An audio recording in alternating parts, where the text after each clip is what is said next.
Hello, I'd like to convene the Single Family Design Board for April 26, 2021. May I have a roll call, please? Yeah. Can you hear me? Chair. Thank you, Chair Miller. I'll start the roll call. Chair Miller, Here. Vice Chair Sweeney, Sorry, here. Board Member Klein, Here. Board Member Koloss, Here.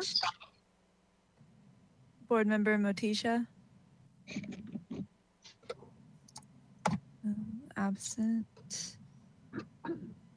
Oh, okay, There he is. got it. And then Board Member Ziegler. Here. Thank you. We have a quorum. All right, thank you. Moving on to general business, public comment. Any member of the public may address the board for up to 2 minutes on any subject within its jurisdiction that is not scheduled on this agenda for public discussion. Barbara, do we have anyone that would like to speak?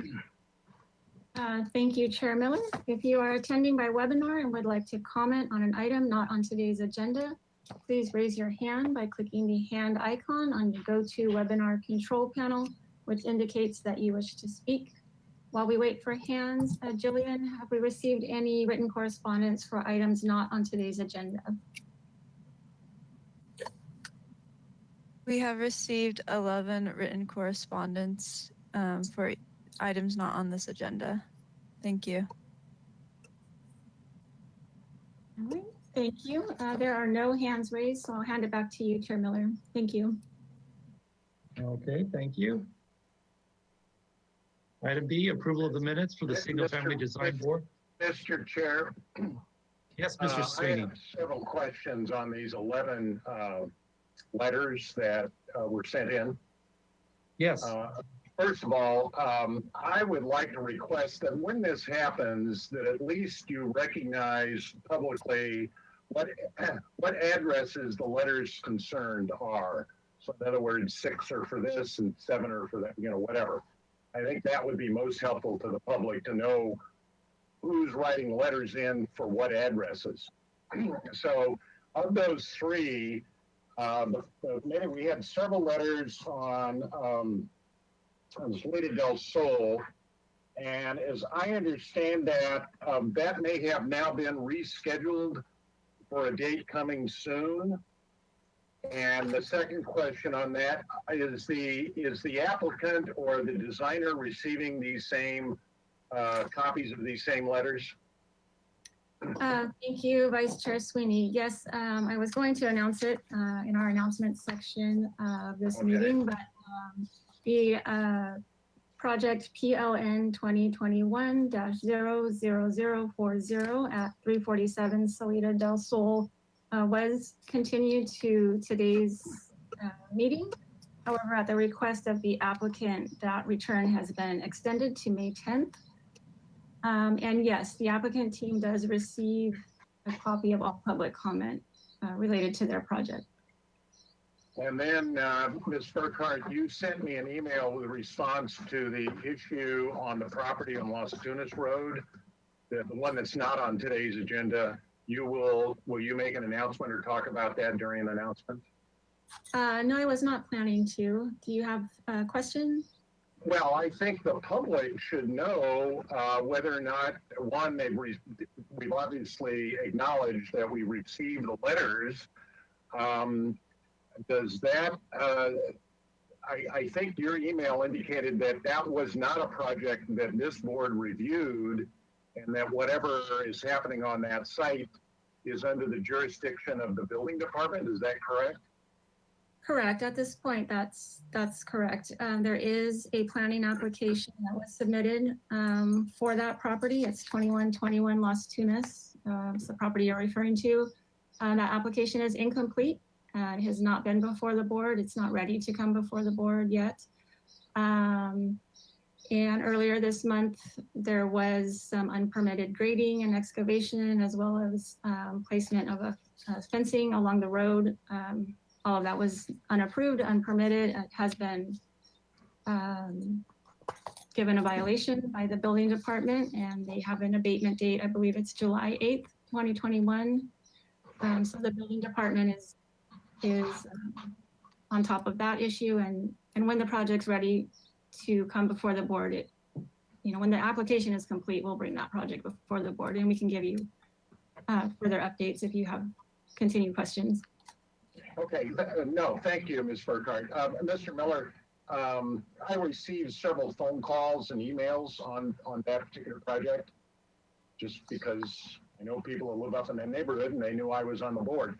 So I think it's important then when we get these kinds of letters that the planning folks are able to address in public that something's happening. Otherwise, the people writing the letters get frustrated that nobody's listening to them or nobody has recognized whatever their issue is. So I think that's important. And then the third letter we got today was a letter writer concerned about issues on a home off of Parker Pass Road, sorry. And the address is 117 Calle Bello. Do we know, Ms. Burkhardt, was that a project? I know we reviewed two projects up at that end of that little street that's in the city of Santa Barbara some time ago, but I don't recall that we reviewed this address. Do you know if this is a project that this board saw? I don't know at this time. I would have to do a little research and get back to you on that. Okay. So, but the bulk of this letter sounds like it's issues that have to do, even if we did review it and whatever action we took, it looks like a lot of the concerns the letter writer is writing about would have to do with Public Works and the building official. And I see the letter writer wrote to our secretary, and then to Miss Bjork, and then to the mayor and several other people, but I don't see the chief building official's name on this. Will this be forwarded to her? I'm not sure of that either, Vice Chair Sweeney. I can look into that and let you know. No, that should be sent to the building official. And then if there's something that this board's supposed to do, certainly, yeah, I'm sure someone will bring that to our attention. But there's nothing in this letter, at least as I read it and as I recall, that this board has any purview over at the moment. We might, but we'll need for you to tell us that. Again, I think it's just important to have this conversation in public. So I'm sure the letter writer may be watching and, wondering what's going on. But at least that lets them know that somebody will be looking at it in some fashion. Thank you. Thank you. Just to do a quick wrap up of what Fred, Board Member Sweeney was saying, it sounds like a request of when people write in letters that each letter, the author be publicly spoken as well as the address. Is that a procedural thing that could be adopted? Barbara? Mr. Chair, we've requested this for a very long time, Okay. and we really haven't gotten a solid answer. I know that Ms. Brooke is working on the responses for the NOVAD report. I said it right, and the county report that was submitted to the city about citizens' concerns. So I know they're working on it, but I think my understanding was there was some tacit agreement that in these public meetings the letters will be acknowledged, who wrote them, and the address they're concerning. The city attorney's office has told us they're reluctant to tell us, to indicate publicly what the letters are saying or against or whatever, but at least the public should know the letters have been sent and what address they're concerning. Thank you. Exactly. Yeah.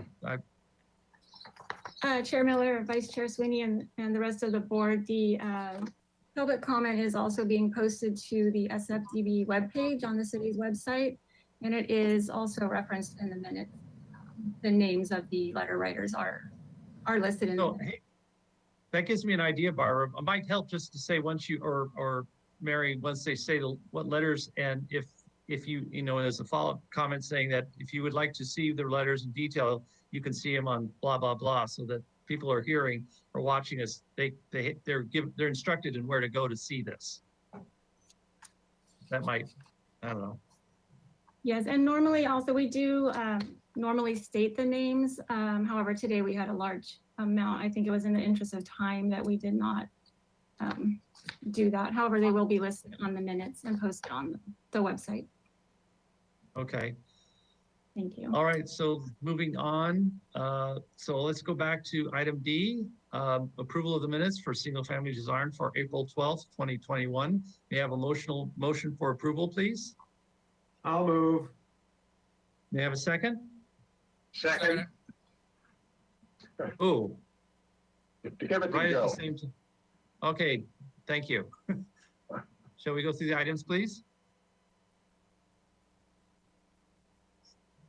I can't barely see them. Somehow they've gotten, I can't see them. Is there, wait, thank you, wonderful. 3218 Calle Pinon.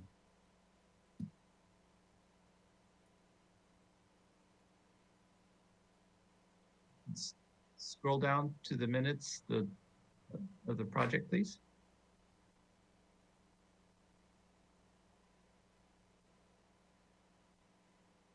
Item number 2, 1207 Viscano Road.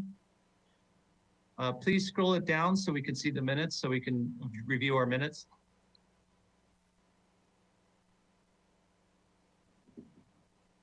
Okay, thank you. So it could be a little smaller so we can see them all. I can't see.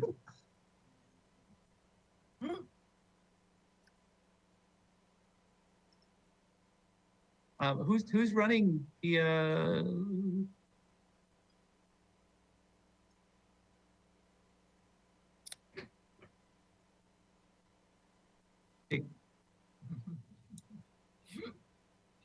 item number 1 is still blocked. Can we please reduce it a little bit so that it's easier to read them?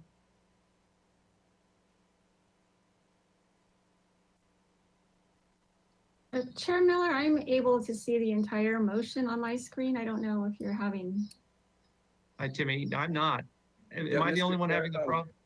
This No, show- I can't see the whole motion either, so it may be Yeah, I see just, part of 1, 2, 3, and then it goes to 9, and then it's blocked off. I think you might need to adjust your monitor, Mr. Chair. All of it is showing all the way down to the action, which was made by Sweeney and Ziegler. Okay, wait a second.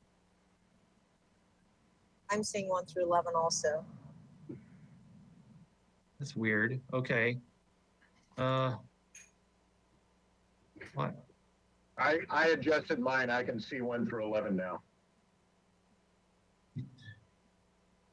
Okay, sorry, you guys. I'm technologically challenged here.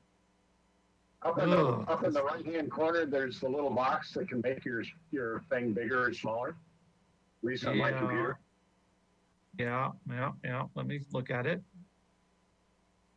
Interesting. Okay, let's move on to the next item, please.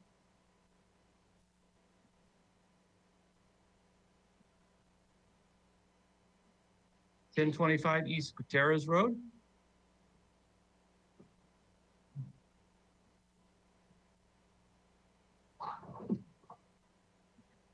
Yeah, that's perfect.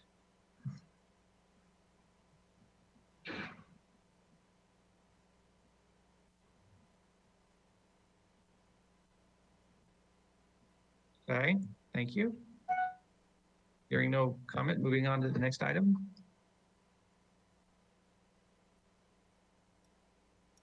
(222). Okay, now this is blocked again. I can't read it. It was postponed, so there was no action. Whoops. Okay, thank you. I can't read the address. Okay.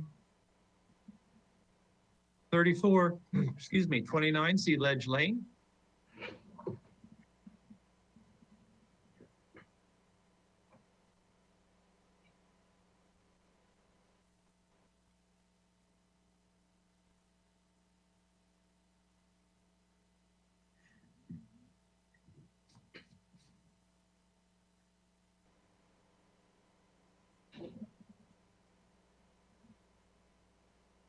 All right, hearing no comment, may move on to the next item, or is that the last item?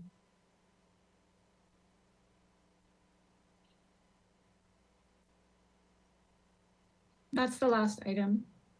Thank you. Before I call out roll call, should I abstain from the vote for the final item? How do I handle that, or does it matter? You just did it. You have to abstain on the final item. Okay, so can I have a roll call, please?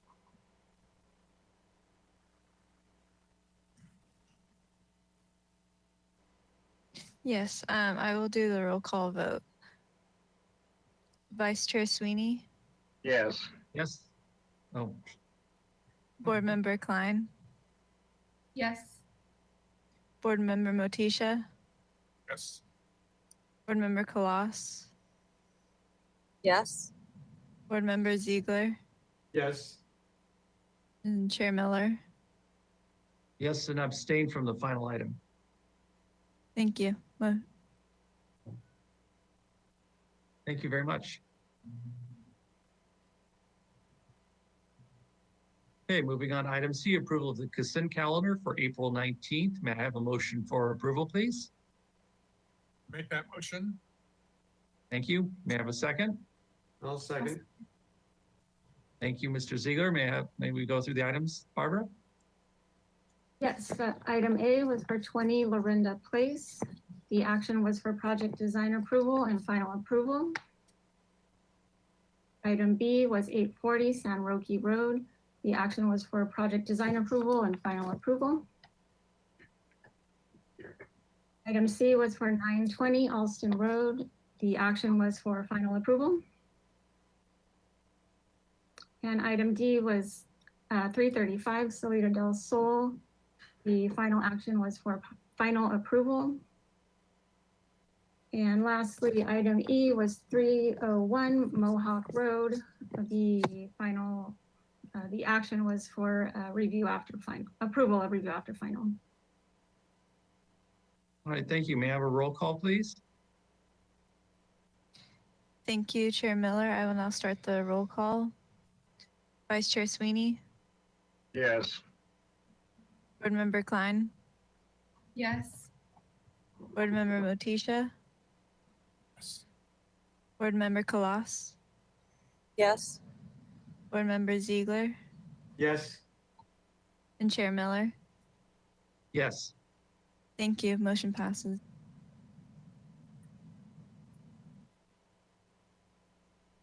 Okay, moving on to item, the consent calendar for today, April 26, 2021. May I have a motion for approval? I'll move. May I have a second? I'll second it. Thank you. Barbara, can we go through the items, please? Yes, item A was 241 San Clemente. The action was to continue the project to the staff hearing officer with return to consent. Item B was 316 Vista de la Cumbre. The action was to continue to the staff hearing officer for return to consent. Item C was 602 Alameda Padre Serra. The action was to continue indefinitely with comments. And item D was 329 West Valerio Street. The action was for project design approval. All right, thank you. May I have a roll call, please?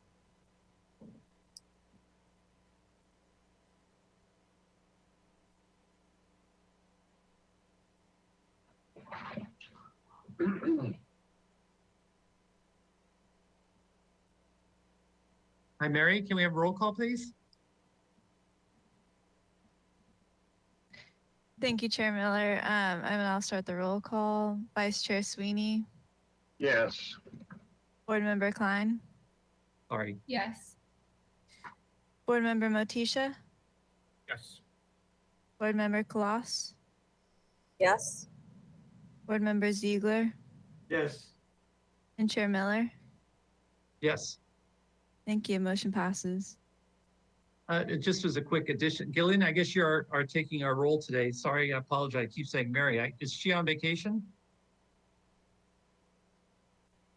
No, I will be taking over this board for Mary. Okay. Thank you for letting us know.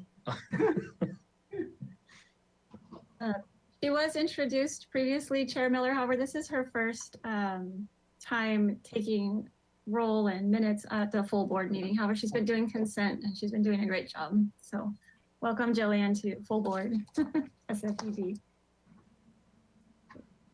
All right, thank you. Moving on to item D, announcements, requests by applicants and continuances and withdrawals, future agenda items and appeals. Do we have any of those items? Nothing today aside from the announcement I made earlier about 347 Salida del Sol being heard on May 10th instead of today. All right, and subcommittee reports, I do not believe we have any. No subcommittee report today. Okay, you. so all right, thank you. So let's move on to the items on our agenda. Mr. Chair. Yes, Mr. Board Member Sweeney. Yeah, I just wanted to report, I'm not sure that I shared with my, with the board, that I did Yeah. attend the development land team meeting conducted by Ms. Bjork and three of the city council that are looking at the processing through planning and building department for all applications and projects. And Renee Brook, senior planner for the planning staff, presented a lengthy explanation of the 18, I think it was 18 points of the Novak report. I requested that she provides, either her or someone else provide a short amount of time to each of the three review boards about what's going on. And she's doing a lot of work. There's a lot of issues that are being addressed across the board. It took her almost an hour to get through it all. I'm not by any means suggesting she do that for our board, but just maybe a brief report that things are in the works and that a lot of issues are being addressed, including the existence of the single family design board and how it might proceed once certain measures are adopted. So I'm hoping that will be coming soon. There is another meeting, I think, in June that she'll be reporting back to. If you're interested as a board member, Ms. Burkhardt or someone, I'm sure, or if you save the email that Ms. Unsueta sent out, you can go back and look at the tape or the video of the actual meeting. The meeting lasted about a little less than 2 hours, but it was very informative and very helpful. And a lot of the things that we've probably expressed some frustration about, and some other things are look like they're getting addressed. Some of them will take shorter period of time, and some will take a longer period of time. Anyway, that's just a quick report. Thank you. Thank you. Thank you for that. Thank you for that information. Okay, moving on to the items. I don't. Oh, okay. I can't see the address on my screen. Sorry. 222 Mesa Lane. Thank you. Okay, is this a new item? Yes. Yeah. The proposal to construct a 544 square foot addition to an existing one-story single-family residence, as well as a new 394 square foot front porch, new 439 square foot attached garage, and new, 244 square foot roof deck. To accommodate the new garage location, the proposal Also includes the demolition of an existing driveway and curb cut and construction of a new driveway and curb cut. The proposal also includes interior remodel. Additionally, the second story accessory dwelling unit ADU is proposed and will be reviewed under a separate application. No final appeal action will take place at this hearing. Project requires neighborhood preservation finding. Do we have a client to represent this project?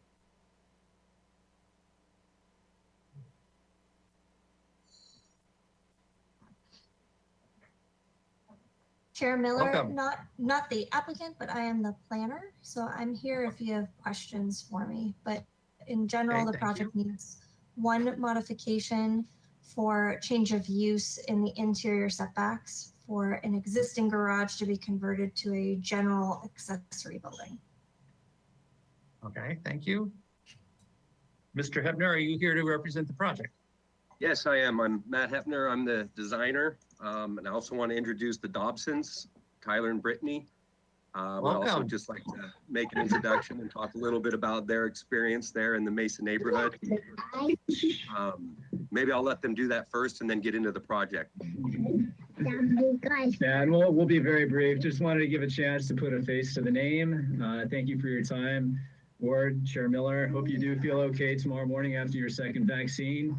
We had ours a few weeks ago, which is why we waited until Wednesday to go around to our neighbors. But there you go, you guys can say goodbye. We purchased this house just about 6 years ago, and have spent those 6 years becoming very close with our neighbors. And this proposal will give us an opportunity to create a little bit more space for our growing family.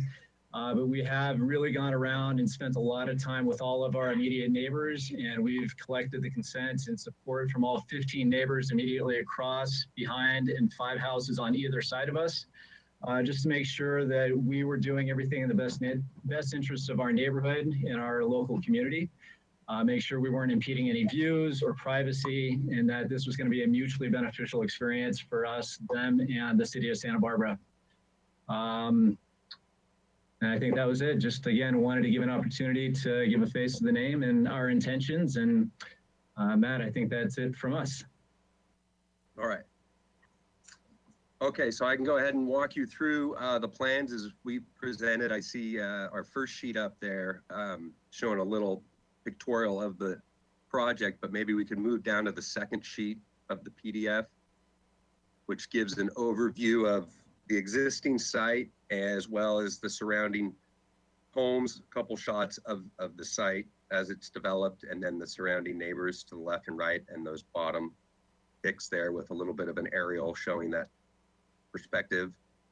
If we can move into the next sheet, we'll get an overview of, let me move over that myself. That's the existing site as it's developed, an existing 3-bedroom, 2-bath home. I think it approximately from the 40s, with a small detached garage, a long narrow driveway down the southerly lot line there, and then as well a small floor plan of what is existing. And then if we can move on to the next page 4 of the PDF, showing our proposed site plan. So as mentioned by Stephanie, our modification is necessary to convert what is the existing detached garage to an existing accessory structure, and the modification necessary because a portion of that is in that interior setback. So of course, we'd be looking for your comments and moving on to the staff hearing officer for that modification. Otherwise, showing the proposed development more to the north on the lot, the placement there, mostly dictated by the existing development and trying to work with as much of what is there and remaining as possible. So we've placed this attached garage there on the northwest corner, much more accessible from the street, and allowing us to open up a lot of that nice southern facing yard just for use in outdoor recreation space. So to the rear, you'll see that front portion of the addition is the proposed second story as well, which would be an ADU. And then to the rear of that is proposed addition to the first floor, which would be the new master bedroom. So we can move in then to the floor plan, take a quick glimpse at that on the next sheet. So this is showing, there you go. Yeah, the proposal for what will become a 3-bedroom, 3-bathroom home on the first floor that will also have a small roof deck that kind of sits very centrally located on the lot over a portion of the existing structure. And as we looked at placement for that, you know, we did everything we could in line with the Good Neighbor Design Guidelines to keep it, as they suggest, at least 15 feet from any interior setback or neighboring property, but also tucked up against the proposed second story where it provides privacy for the use of that deck as well. And the second story there, you can see it's an ADU. We do have a proposed second story porch or roof deck of sorts that provides access to that ADU. Just to mention, that is not 15 feet from the adjacent neighbor to the north, but in discussions of how best to provide access there and not compromise privacy, we pulled that forward so that it's really just directly adjacent to the neighbor's driveway and shouldn't pose any privacy issues. So why don't we move on to page 6 and get a snapshot of the elevations and see what this proposal will really look like from the outside. Stylistically, we really talked about what was appropriate and the wants and desires of the Dobsons, and we settled in on this modern farmhouse style of architecture, which we found very appropriate. Some of the inspiration from that really comes just from the history of the rural nature of the West Mesa neighborhood and kind of wanting to pick up on some of those cues of the more historic and vernacular structures that we found there, and thought it would be worth celebrating and also in line with their desires. And so maybe we could zoom in on the west elevation there being the front facade. Part of the concept in working with that farmhouse style, which is very typical, is this sense of a wraparound porch, which seemed especially appropriate because of the relationship that the Dobsons do have and the nature of that neighborhood where people are, you know, often, you know, out in their yards. In fact, part of the proposal will be a small vegetable garden that is on the front where you can be out there working in that and interacting with neighbors and, you know, having a space that provides some privacy, but also open to interaction with the surrounding neighbors. So you can see there to the left, of course, the balcony roof deck entrance element that would provide access into the ADU. Then maybe moving to the, I believe it would be straight down to the southern exposure. Oh no, I'm sorry, that would be, okay, yeah, that's the east. We can go that way too. This is kind of a snapshot of what it would look like from the rear, how we've placed that roof deck kind of as centrally as possible. Again, providing privacy for the neighbors and the Dobsons in their use of that. And you see a continuation of that wraparound porch that comes to the rear of their property and provides a nice outdoor living area off of the proposed living room.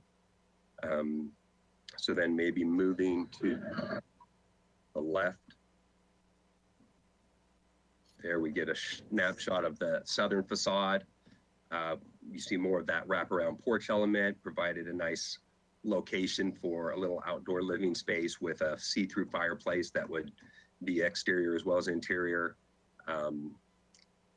Kind of a nice shaded sense along the southern side, but a little bit of space to be used there, but also some privacy because of the adjacent neighbor to their south. And then we could take a quick look at that last, which is, this is more so to the north. You see the staircase that provides access up into the ADU. Not a whole lot going on there. We've specifically worked with the roof heights, considering the solar ordinance and adjacencies to that neighbor. We've got these windows, of course, for the ADU that we've had to have certain sill heights for egress, especially on the rear where there is a bedroom, but mostly a very minimal amount of windows here to make sure and maintain privacy for that northerly neighbor. Of course, a larger window there on the bottom, which would be completely screened with vegetation and behind the proposed 8-foot fence as well. And so if we go to the last sheet, you also can get, regarding the modification, a snapshot of what the existing detached garage looked like. The concern there, of course, the neighbor to the south and the fact that we're impeding into that interior setback. As you can see, the southern elevation has no openings.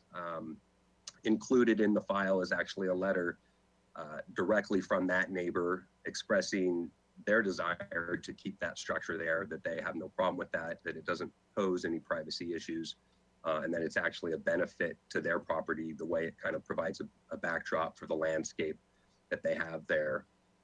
So the only proposed changes there would be, of course, if you look at the west elevation, what is an existing single car garage door would be replaced with a bay of windows that is intentionally kept high, just in consideration of any potential implications of privacy with regards to its proximity and being so close to the neighbor there to the south. So you can also, if I assume we can show them here, where the board has probably seen the packet of photos that we included with the submittal that gives a good idea of what that existing detached garage. Yeah, here we go. We moved to the bottom of the last few sheets of that PDF document. Yeah, ooh, a couple more pages down will show you actually the detached garage. Yeah, there it is. So that garage door being replaced with a tall bank of windows in the existing opening. You can see to the south or to the right of that garage, there is a CMU wall that's been stuccoed that kind of continues from the neighbor's perspective, the same facade of that wall, the same material, and that all works well together. So we thought there's no reason to propose removing that building. It seems to really work well for everybody and actually does provide a significant amount of privacy between those two rear yards. So in addition to that, I guess I might make note in that submittal packet, we did include the letter that Tyler mentioned regarding support from all of the surrounding neighbors, 3 or 4 houses in every direction, as well as what I mentioned, a letter specifically pertaining to this detached building from that adjacent neighbor to the south. And so with that, I suppose I can turn it back over to you. That's a pretty good overview of what we'd like to propose. All right, thank you very much. Quick question, I apologize. Was this gone before the board before? No, it has not. We were scheduled at the last meeting, but it was postponed due to some confusion about modifications. So this is our first pass just for conceptual review and comments. That's right. I saw the drawings. Okay, thank you. That clears it up. Thank you. Barbara, did we get any public comment? Thank you, Chair Miller. If you are attending by webinar and would like to comment on this item, please follow the directions on screen and raise your hand by clicking the hand icon on your GoToWebinar control panel. While we wait for hands, Jillian, did we receive any written correspondence for this item? We did not receive any written correspondence for this item. Thank you. Great, thank you. And there are no hands raised. So Chair Miller, I'll hand it back to you for questions. All right, thank you. Bringing it back to the board for questions. I think I've got this alphabetically correct. I think Board Member Klas. Yes, does someone have a comment? Okay, Board Member Klas, do you have any questions, please? Can you hear me okay? I'm operating in a different situation than normally, so excuse me if I'm a little bit out of whack. Can you hear me okay? Yeah, I could hear you fine. And I think that's the theme for today. Everyone's out of whack. Okay. It's a Monday. Thank you, Brian. Yeah. Sure. I had a couple questions. One, if there was a solar study done for the northerly property line and any effects that the addition may have related to the northerly neighbor. That's first question. Second question is if there was any study done or why the applicants arrived at the stairs descending from the front of the home, from the ADU down to the back of the home. It seems like it would make more sense for access to come from the front. So I'm just interested in those two questions specifically. Should I respond to that now or am I? Yeah, go ahead. Yes, please respond. Yes, Okay, please. so As far as solar access and the neighbor to the north, if we zoomed in again on the proposed west elevation, we can see there the requirement for the 12-foot and the 30-degree clearance, which obviously Yep. we've just made it snuck under there with 8-foot plate heights at both the first and second floors. And that does comply to the solar ordinance as required. And as far as the staircase, I think the orientation of those stairs was really a result of the most ideal placement of the access. And it seemed like, although in this case, the ADU really is intended as an extension of the home for the family and for in-laws in the future. And so there is, of course, the inherent combination of the two dwellings, but also we wanted to have the consideration of if it were to be operating, you know, say if it wasn't family staying there, if it was a long-term rental for somebody else, to provide some sort of separation. And by doing that, we had that small balcony roof deck entrance on the front that was, for the most part, very separate from all of the other exterior spaces. And then the stairs inherently couldn't come out from there, but needed to wrap around from the rear in order to provide access to that location. I suppose some of the earlier concepts, which it was kind of inherent to think, all right, so the stairs, you come up to the driveway and then you start at the front and ascend the stairs, but that placed the entrance kind of smack dab in the middle of the space we had available to work with an ADU. And in laying that out, it just made a lot more sense to us to have that access to that space be at the front of the property or the front of that structure. Okay. I have two more questions. If we could zoom out onto all of the elevations, I think I'd like to look, I think it's the south elevation and possibly the easterly elevation. Yeah, I'd like to understand more about the introduction of these plaster elements. They seem, the plaster elements and the spiral staircase, they both feel a little bit disparate relative to the rest of the architecture. And so I'd like to know what's driven that. And then also the selection of the metal roof as opposed to maybe something that we would expect to see more traditionally on a farmhouse. I do really like, I know this is a comment, but I do like the fact that you guys have stuck with wood siding, and I really appreciate that. I think it's appropriate for the neighborhood.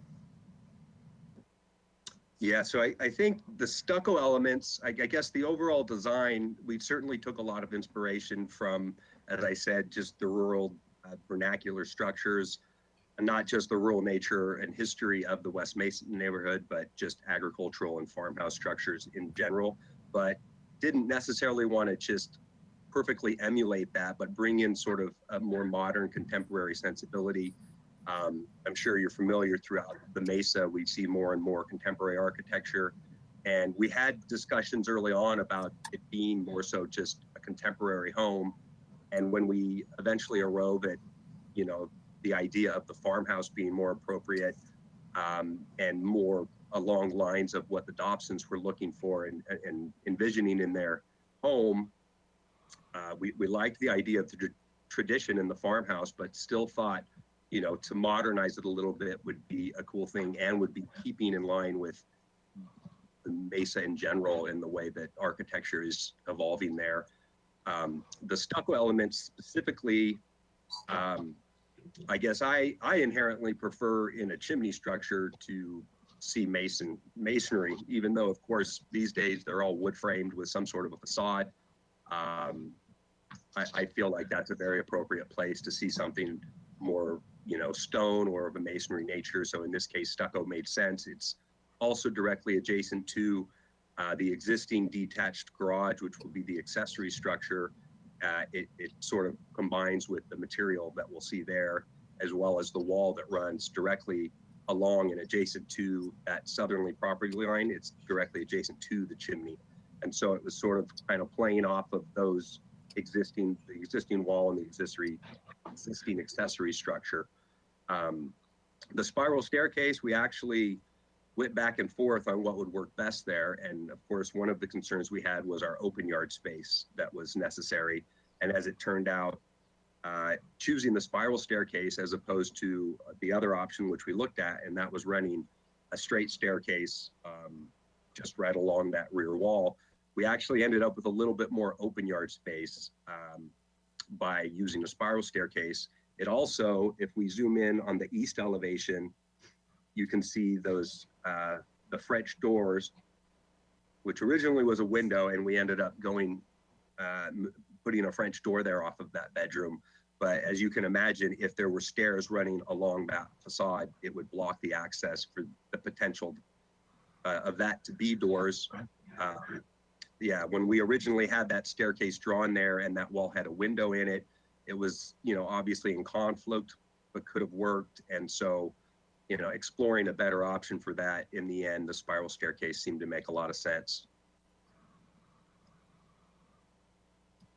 Okay. So, and I'm sorry, I guess, to touch on the roof, going back to our desires to kind of modernize the idea of this farmhouse, and also really appreciating a lot of the newer structures that are being built, you know, throughout Santa Barbara, but especially on the Mesa. And I know there's been a lot of discussion regarding standing seam metal roofs, and they're not everybody's favorite, but in this case, it's what we found most desirable. Okay. I think that answers all of my questions. Thank you very much. Sure. Thank you. Board Member Klein, do you have any questions, please? Yes. Will you be doing a landscape plan? Will there be new vegetation? Yes, yes, absolutely. And we've talked about that. It's not so much included in this submittal, being that this is really just conceptual and hoping for some feedback on the basic design. But I could briefly describe our intentions there if we went to the site plan on the fourth, I guess it'd be the fourth page of the PDF. Yeah, and we can zoom in on that a little bit. As I briefly mentioned before, our discussion with the area to the front, which is south facing, probably, you know, the best sunny spot. Of course, if you're familiar with the Mesa Lane, there's that long row of huge eucalyptus trees, so that somewhat compromises, you know, late afternoon sunlight, especially. But this is an area that we found would be ideal for them, as actually they currently have some raised bed gardens out there where they can take advantage of that solar exposure and also interact with surrounding neighbors when they're out there working in their garden. So the intention would be there would be some amount of vegetation that sort of centers on and celebrates the entrance. We've talked about possibly some lavender and some olive trees that maybe line those stepping stones, and then maintaining that southwest corner for vegetable gardens and raised beds. What we've talked about down that southerly property line where we're removing the existing driveway, and there's this narrow, approximately 6 foot wide strip adjacent to the wraparound porch. We've talked about some fruit trees there, possibly, you know, dwarf varieties, citrus. And then in moving to the rear of the property, of course, would be the area, if we pan up there real quick. Yeah, where the idea is to provide, you know, this amenity of an outdoor living space, some sort of barbecue outdoor kitchen area that's adjacent to the living room. As you could see in the floor plan, that would, rear wall of the living room, we proposed a series of bifolding glass doors. So the intention there is for the home to sort of have this seamless integration out into a living area that kind of would be tucked into that courtyard created by the existing accessory structure. And then beyond that, where we have our open yard area, more of the typical suburban backyard, a small lawn, a place for the kids to play. We've talked about a variety of different trees that will, you know, of course, provide more shade in the long run. So we're working on getting that all down on paper, but we're waiting for the next submittal to really present those ideas. Great, thank you for going through that for me. Sure. My last question is, have you looked at any of the stormwater BMPs or mitigation? Are you gonna have to do any of the stormwater stuff? So I believe that we're in tier 2, and so that we do have to, I think what we proposed right now is the disconnected downspouts. When we get into the detail of the landscaping plan, I would also propose probably some bioswales or some ability to capture that water, maybe even subterranean, like an infiltrator that would provide the ability for that water to all soak back into the site. Great, thank you. Those are all my questions. All right. Thank you. Since we're going alphabetically, I'm the next in line, so I have a couple of questions. What is oil rubbed? I think it's oily. What does that refer to? Because you have it both for the standing metal seam and for the columns. Yeah, it's just color? Yeah, more or less, it's just a color, a typical color that's commonly found in hardware. It's a dull. I mean, I guess the way I would describe it is a very, very dark brown that could almost look black until you see it in the sunlight, and then you realize that it's brown and it has sort of a matte finish to it. But essentially, yeah, it's a color. So you're kind of, the approach you're having here is that the walls are white and then the trim and the columns and the roof are almost black? Yeah, like I said, a dark brown. Dark brown, okay, all right. And the wood and steel arbor, do you have a detail for that? At this point, no. I would certainly intend to include that in, when we are coming back for the project design approval. Okay. Yeah, but at this point, that's not really drawn in more detail. And I'm assuming your plate heights are 8 feet? That is correct. Okay, thank you. Hey, those are my only questions. So moving on to Board Member Motisha, do you have any questions, please? Yeah, a couple. Is the wall of the existing garage, the south wall, is that the barrier between the two properties, or is there a wall going along it? No, that is the barrier. So essentially the neighboring yard to the south, they gain about a foot of area. Right. So you can see, yeah, this is the perfect image. You can see here how the CMU wall makes a slight left-hand turn into the edge of that existing structure. And so then the continuation of barrier between the two properties is that accessory structure. Correct. Okay, can we look at the floor plan again?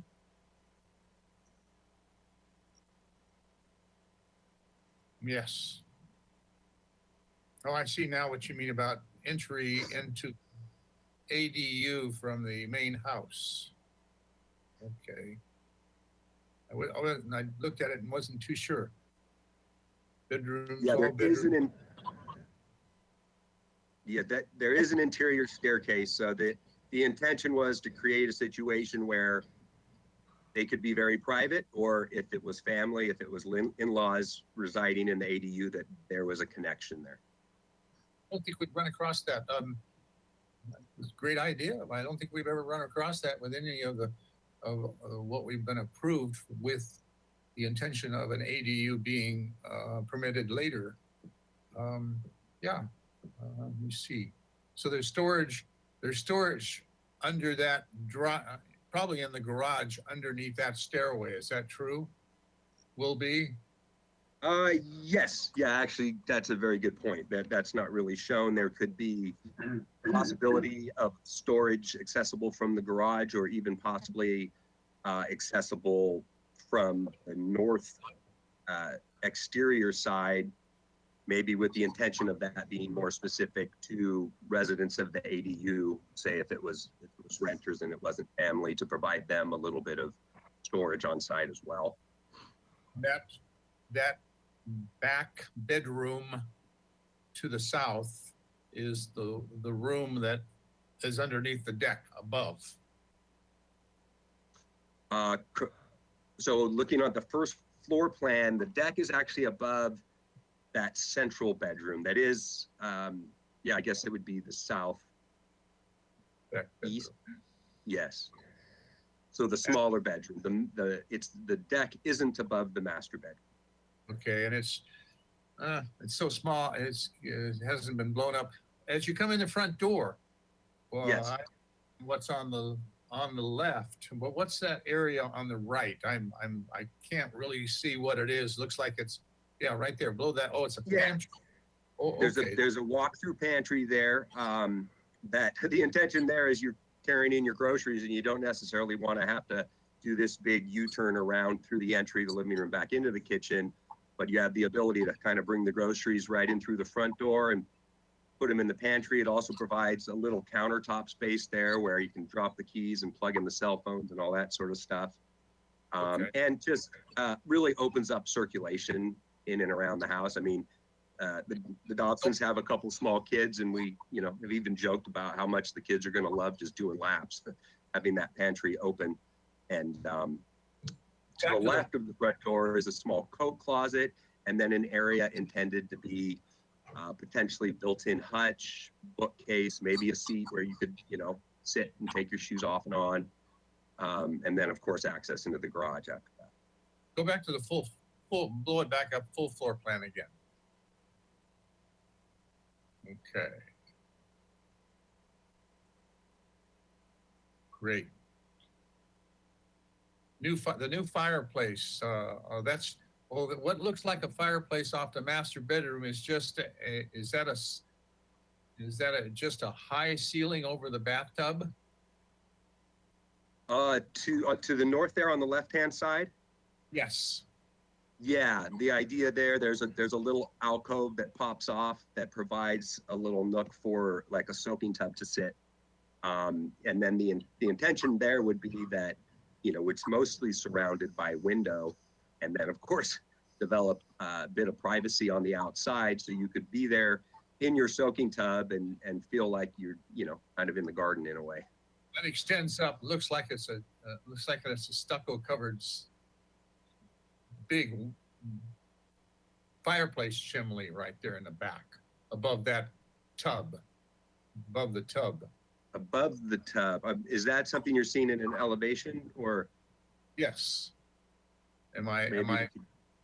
Let me pull up or could we go to the elevation that would show what you're referring to? I think he's referring to the shower mat, which is a separate. Oh, I see. So there to the left there in that north elevation, that is what we have. That stucco element is actually the area around the shower. Yes. Okay, that's a shower. That's which looks like a fireplace stuck way up in the air. A big fireplace. Yes, of sorts. It's kind of a vertical masonry element to that facade. All right, that's all my questions. Thank you. All right, thank you. Board Member Sweeney, do you have any questions, please? Yes, could we go to the site plan first, please?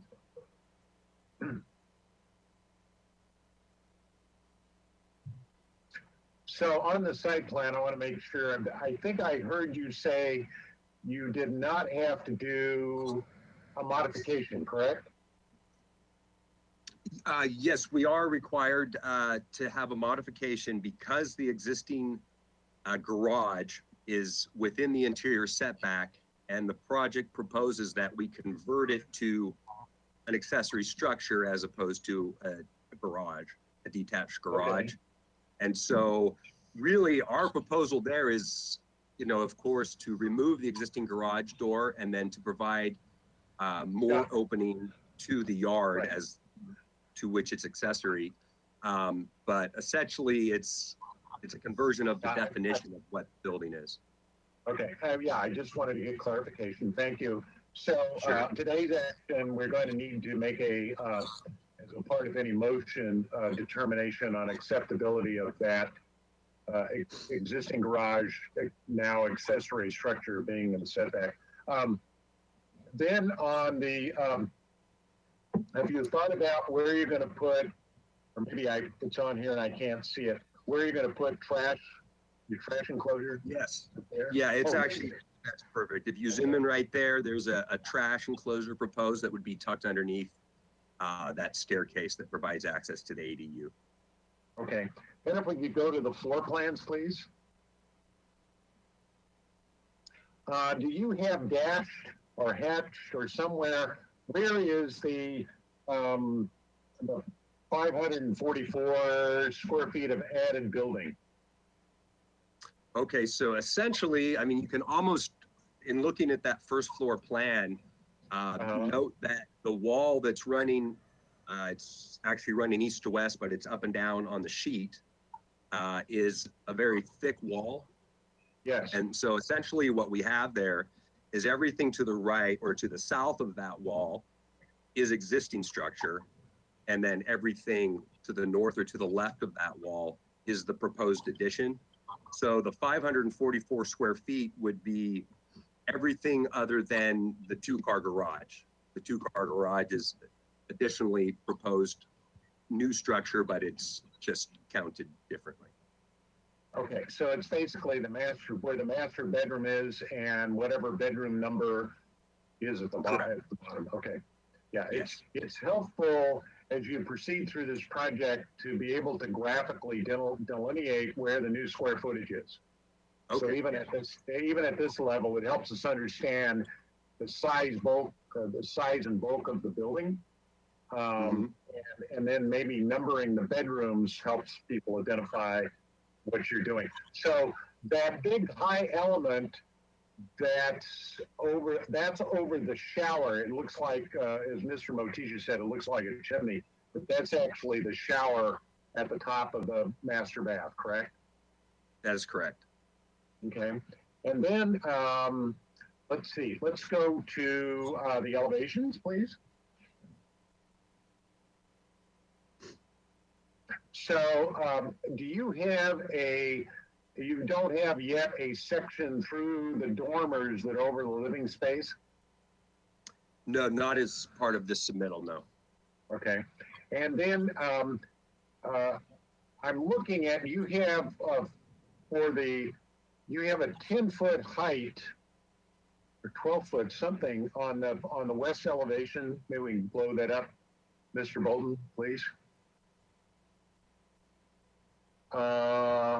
So you have 12 feet is to what? To the top of that's just that is just there to represent compliance with the solar ordinance. So that 12-foot dimension line is showing the elevation at which we have our 30-degree angle relative to the north property line. Okay, got it. Thank you. And then over on the right, you have the second floor at 10 feet. You said your building height, your first response was that your plate heights were at 8 feet, but you have a second floor at 10 feet. So that means under the ADU, you have 2 feet of structure over the garage, or the garage has a high ceiling in it. Well, it's essentially the difference between finished grade and finished floor of the first story. So the garage slab would be approximately 12 inches low. It's actually a relatively flat lot, and we are somewhat restricted by the existing structure and the existing height of that slab.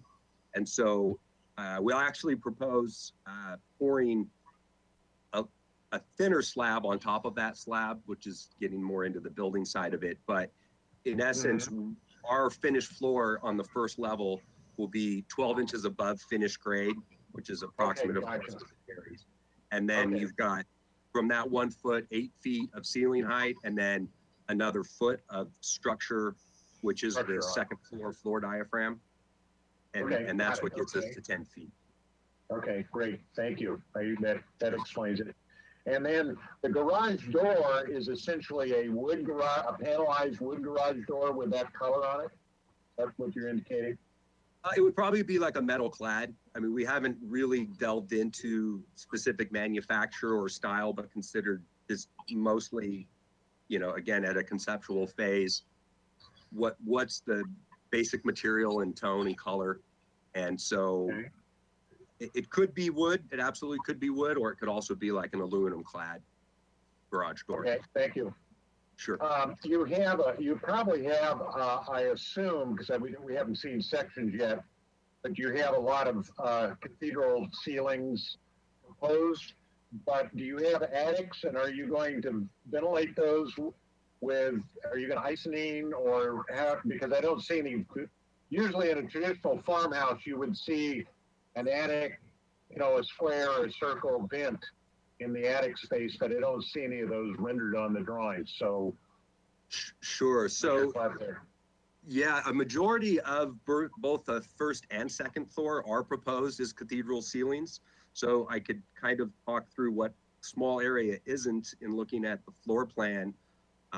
But really considering that the majority of the house will have vaulted ceilings, and it's my understanding now really with the building code, if you use spray foam closed cell insulation, it's no longer a requirement to ventilate those spaces, which is much simpler in the case of a cathedral ceiling because for one, you have a higher R value with the spray foam as opposed to conventional fiberglass, and then it negates that requirement for the 1-inch airflow as well. And so even though there is a very small portion that essentially would be an attic type space, if the entire structure, especially in the ceiling in the attic, is insulated with the spray foam, then there will not be a need for any sort of ventilation.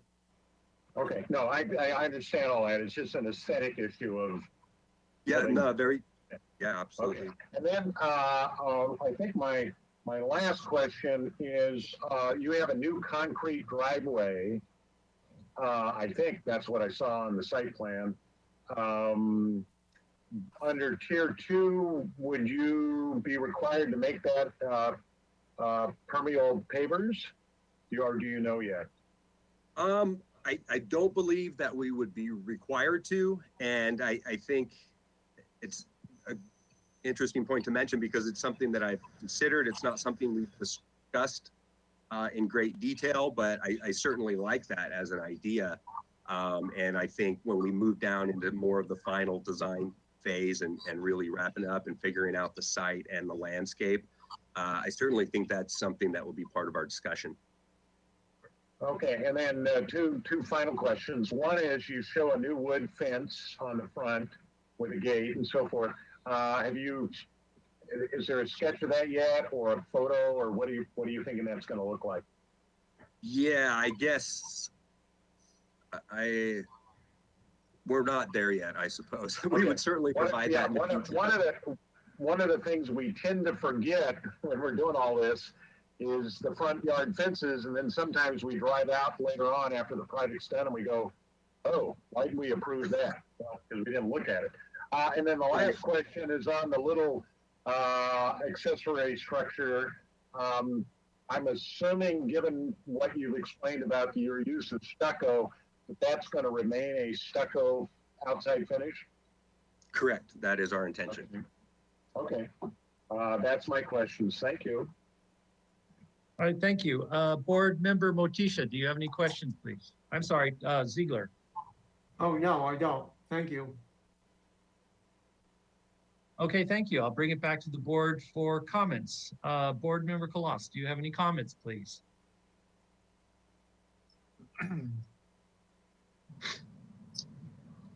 I think the project's nice. I'm going to ask a question. I know it's comments time. I apologize.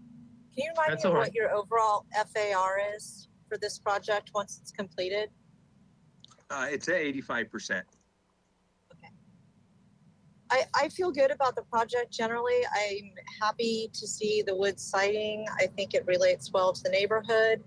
I personally would prefer to see a wood door on the home and a softer roofing material, but that's my personal opinion. I think it would weather a little bit more consistent with the neighborhood, but I understand maintenance issues and can appreciate why the selections have been made. Those are my only real comments, honestly. All right, thank you very much. Board Member Klein, do you have any comments, please? Yes, I appreciate the applicants going above and beyond to apply the good neighbor guidelines by reaching out to all their neighbors. I think the mixed material works with the eclectic nature of the mesa. No views seem to be harmed or impeded, and it's overall an aesthetic improvement. I appreciate also the wood fencing with replacing the chain link, and I'm sure the landscape will look great since you're redoing it. And I will also bring up the permeable pavers in the driveway. It is usually an upgrade to the design, and it just might help you with your stormwater calcs. So it might be something you end up doing and wanting to look into. Those are all my comments. Very, very good. Thank you. I'm up next. Yeah, I think the overall size, bulk, and scale is appropriate for the neighborhood. The only comment I have is when you're combining a modern approach to a traditional form, I don't know if that in the long run becomes successful. It may look great now, but 5 years from now, it may look silly or dated, which is always the danger of picking up current styles and trying to make them fit. But that's here nor there in terms of this project. So, and the white walls, like I said, that might be fine. So overall, I could support this project, but those are my only comments. Board Member Motisha, do you have any comments, please? Yes, I like the size, bulk, and scale. I think it fits very good with the neighborhood. As you drive up that street, everybody's doing different things, and this house, as it exists right now, is very small for the lot. I don't know how you got 2 growing kids in that small little house all this years, or 6 years. And I think the added modernization that we're looking at the back of the house is enough to just give it some character. It still remains a typical of that area of the Mesa, small little farmhouse, and it from the front elevation, from the street elevation, it doesn't look overbearing, which a lot of the houses that are adding ADUs to the second floor and new garages look. I think I support the project. I think it looks very nice. We're getting a lot of black and white houses lately. Maybe that's the trend of the style that's coming up nowadays. Everybody's going white walls, stucco walls, and black trim and dark roofs. See's Candy look. Is that what it is? The See's Candy look? Well, See's Candy look moved. We're now in the Spanish Pueblo, or the Spanish shop right downtown now. Yeah, I support the project. Very nice. Thank you. All right, thank you very much. Board Member Sweeney, do you have any comments, please? Yeah, a few. First of all, Ms. Burkhardt, sometimes we struggle about these concept reviews when they're coming to us before, we're really to get serious about project design approval. You could use this one as an example. If somebody asks, what do I need to submit for concept? You could use this project as an example. It does the minimum and with some additional effort here to really show us what this has to look like, what a house wants to look like. And all the information is here. There's north arrows, there's elevations between floors, et cetera. So if somebody comes to you and says, what do I have to do? You can pull this out and show them that this is the correct approach. Specifically to the project, I agree with my colleagues and their comments. My one suggestion is that you might consider a corrugated metal roof rather than the standing seam roof. I've been waiting for somebody to come with a farmhouse design to do a corrugated roof. And Mr. and Mrs. Dobson, you might go by, there's a house, an older home, a typical 1920s home on Salina Street, as I think it's Mason Street intersects. There's a little house out there that several years ago they came and put a really nice looking, it's green in color, corrugated metal roof. And it's kind of got overgrown. It may be a rental, but if you look carefully, it's right on the corner, and that might be a nice alternative to a traditional standing seam that we're seeing quite a bit everywhere else. And it's very applicable to a farmhouse style. If you've grown up on a farm, you're going to see houses that were built like that, and certainly could be the color scheme that you're proposing. So I think that that might work really well. Okay. And certainly when you come back, I'm going to be interested in seeing outside lighting, landscape lighting, and the landscape, and then certainly the fence and the gate and all those kind of good things. And then last comment, I just hope you don't initiate the Sweeney modem of remodel with 2 little kids. Try to live in it and do it at the same time. No, we've built 12 months of rental and therapy into the budget just to maintain the relationship and marriage. Perfect. Because otherwise, it turns into a 20-year project and your kids go up living on. But we're just doing one phase. Okay. Otherwise, your kids Sorry. go up living on hardwood floors because you ran out of money and you had to run from one side to the other side through the construction to use the shower in the morning. So, hope you don't do that. Been there, done that. Thank you. Thank you. I think allowing a budget for therapy is perfect. That's right. Moving on to Board Member Ziegler. Do you have any comments, please? I have a comment. Looking at the proposed west addition, I am a little puzzled by that contraption over the garage door. It just doesn't look like it really fits in with the rest of the house. Maybe it's farmhouse or something like that, but it doesn't look farmhouse to me. So I don't know what the purpose of that is. It seems to me it complicates the front look of the house. Would the designer like to comment on that? Certainly. I think really the intention there was to help to sort of break down the scale of that being, let's see, if that 12-foot dimension, that's the height of that would be just slightly above 12 foot. So it was seemingly, you know, a lot of white stucco right up above that garage door, and that it might be nice to introduce a feature that would somewhat screen that and make it a little bit softer towards the street. So, I mean, the intention there, we don't have the details there, but the thinking was probably some steel columns that transitioned into like a heavy timber. So not overly farmhouse, but a little bit rustic in nature. And again, that was conceptual as an idea of placing an element there to kind of minimize the bulk and mass of the wall surrounding that front deck over the garage door. Okay. Yeah, kind of a follow-up on that. Thanks, Board Member Ziegler. Were you actually looking at maybe possibly putting a climbing vine on that or some kind of vegetation? Okay. Yes. Yeah. Okay, cool. Alrighty then, I think that was all the comments. They're here for, I think, comments only, is that correct? And then a comment about whether we are supportive of their modification? That's correct, Chair Miller. We really do need comments on supportability of that setback modification in order to help the staff hearing officer with her review of the project. So Great. please be sure to include that in the motion. Thank you. Thank you. Would someone on the board like to entertain a motion, please, with comments?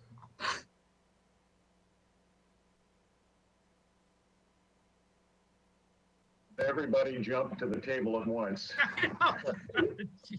I'll go ahead. I would move that this return to the board as schedule is required, that it can proceed to the staff hearing officer with our endorsement of the aesthetic appropriateness. Can we go to the floor plan or the site plan, Mr. Bolden? So I make sure I do this right. That we approve the or that we support aesthetically the existence of the accessory structure or garage to be converted to accessory structure, that from an aesthetic standpoint and a neighbor-to-neighbor existence, and because of good neighbor guidelines practiced by the applicant, that we're in support of the aesthetic appropriateness of the accessory dwelling unit. That the other comments are that we're supportive of the general approach to the design, that appropriate sections be provided at the next visit, particularly through the dormers over the first floor residential area.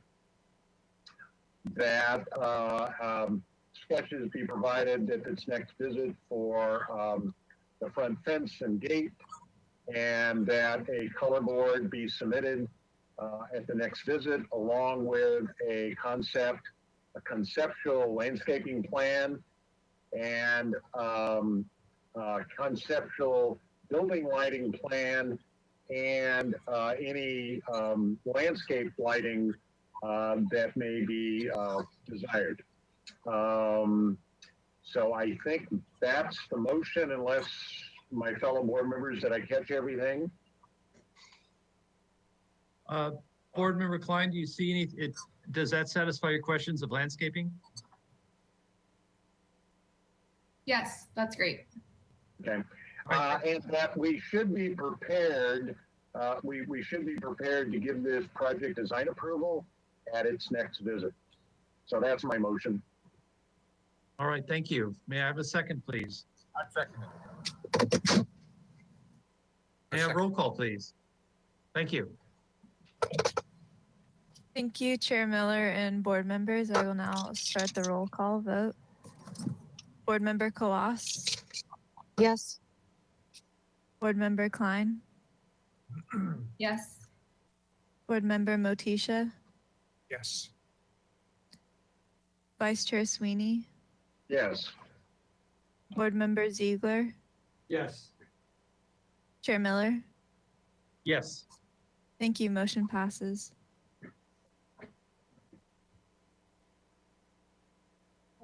Thank you. Congratulations. Thank you. Thank you. All right. Thank you very much. All right, moving on to item 2. This is here for, this is a new item for concept review. So it's 0 Las Tunas. That's an interesting address.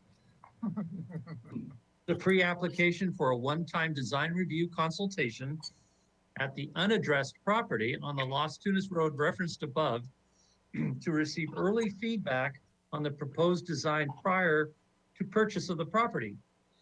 Proposal for a new 3,707 square foot single-story residence on an undeveloped 60,939 square foot hillside lot with a 61% maximum guideline floor to lot area ratio.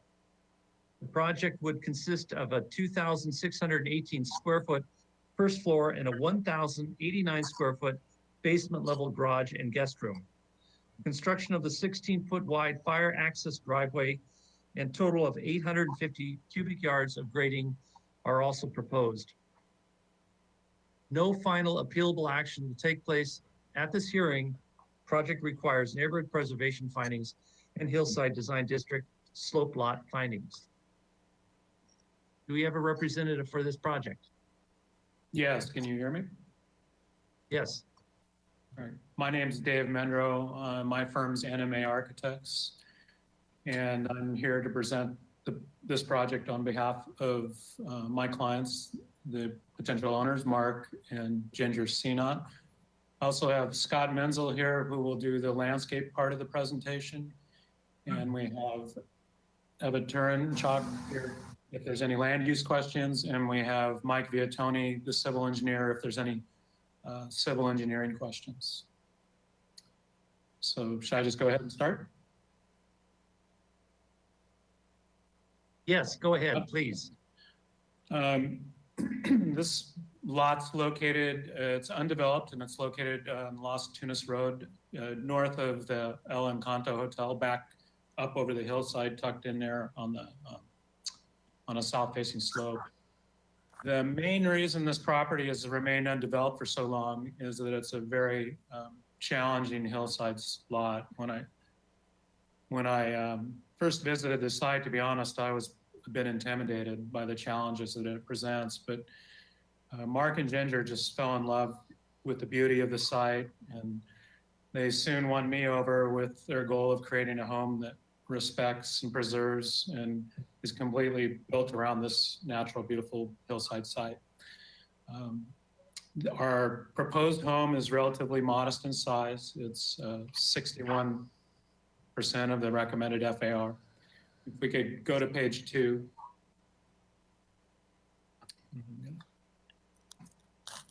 This is an aerial showing the surrounding neighborhood and also shows the boundaries of our property, the proposed location of the residence. And for some reason, the driveway isn't showing on there. I think that has something to do with the PDF, but you'll see it later too. There it is, it's light. The neighborhood is a mixture of single and two-story homes of different sizes and different design styles. The lot is on a south-facing hillside that's relatively tucked in and secluded. It is visible from Las Tunas Road immediately adjacent to the site, but as you move away on Las Tunas and the surrounding neighborhood, it's not as visible. It's pretty well screened, and it's not visible to the city or any significant public views that I don't. We've met with the adjacent neighbor to the southeast, who's the property owner that would be most impacted by our design or our development. And Scott Menzel has coordinated our landscape design and plantings with them as well. And they are happy with our design, and they've provided a letter of support for our project. So if we could move on to the next sheet. This is just another view of the project site. And if we go to the next sheet. Thank you. These are the views more distant from the site. If you go down Las Tunas and also into the adjacent Santiago Road neighborhood. And again, you can see that as you get a little ways away from the site, even now with the existing screening, it's not highly visible. Next page, please. These are the views when you get to the site coming up Las Tunas, and this is where the site does become more visible. This is from the south end looking at the site and along Las Tunas. Next sheet, please. These are the views coming down Las Tunas from the north. And in that case, the project site is very well screened from the existing slope, the topography, and the existing landscaping. Let me know if I'm going too fast. I'm trying to be concise, but if you'd like me to slow down, let me know. You're doing great. Keep going. Next page. Sounds good. Okay, great. These are the views from the actual proposed building site looking northeast, south, and west. And I think you'll note that as you look out, most of the neighbors are pretty well screened, and you don't see the city from this site. It has a pretty nice secluded feel. So next page. Okay. One of the challenges of the site is the visibility from the adjacent Las Tunas Road, and these are photos of the neighbor to the southeast, and they have their home is 2 stories. It's on the same hillside as ours, and it has a very similar relationship to Las Tunas Road as ours. And we like the way these photos illustrate that with landscaping, they were able to achieve privacy from the street, and also their house is almost entirely screened from view. So Scott Menzel has developed our landscape plans with this goal in mind of providing visual screening and privacy from the street. Next sheet, please. This is a site plan showing the main level of our house. Our proposed residence is located in the middle of the portion of the property. The setbacks to the street and to the surrounding neighbors well exceed the required minimum setbacks. The 2 main challenges with the placement of the building on the site are the fire access and the steep site slope. Mike Viatoni, our civil engineer, has met several times with the fire department, coordinated with them to design our driveway and to meet the fire access requirements. The fire department's required a 16-foot wide driveway, which we've shown, and they've approved this design. Our design goal is to preserve the natural site and minimize the grading to the extent possible. To that end, we've aligned the driveway with the contours, and we've also are using a narrow building plan that runs parallel with the contours of the hillside to minimize both the building height and the grading. Next sheet, please. This is a site plan showing the lower basement level. So beneath the house, we have a garage with an entry and a small guest room, and they are recessed in the hillside beneath the house. And if we go to the next page, is site sections. These site sections illustrate how the building is recessed in the hillside and how it works with the natural contours, which I've mentioned before. The ceiling heights are relatively low. They're 9 feet for both the main level of the home and for the basement. The height of our proposed structure is significantly below the 30-foot maximum building height that you can see there with the dashed line. The garage doors in the basement portion of the house are well recessed and would not be visible from outside the site on the street or other areas. Next page, please. This is a perspective view looking from the lower southern end of the property where our proposed driveway meets Las Tunas. And this illustrates how the structure will have a single-story appearance in the way the project will be screened from the Las Tunas Road with the landscaping similar to the way the neighbors is. And we actually left out some landscaping so you could see the house. I think it would even be more, over time, be even more screened than this. And if you could go to the next page. This view is coming down Las Tunas from the north again, and you can see how the existing topography and vegetation, along with additional new landscaping, will really screen the house, and it has a very low profile from this side. And if you look closely, there's actually a large existing boulder that screens a good portion of the house from view. Next page, please. Exterior elevations. These elevations show the 4 sides of the home, and they illustrate our proposed low horizontal building design with a flat roof, deep 7-foot roof overhangs, a trellis that extends over the main outdoor deck. Our goal is to utilize warm, natural materials that blend with the natural site, including copper, stained wood, board form concrete with a dark integral earth tone color, or if budget allows, we enjoy using native Santa Barbara sandstone veneer for the walls. Metal frame, glass doors and windows, and then we're of course going to have the native adaptive water-wise landscape plantings that also are natural to the site. Next page, please. This is the survey topographical map. And I think it's good to illustrate how steep the site is. I don't know if you've had an opportunity to visit it, but it's definitely a hillside.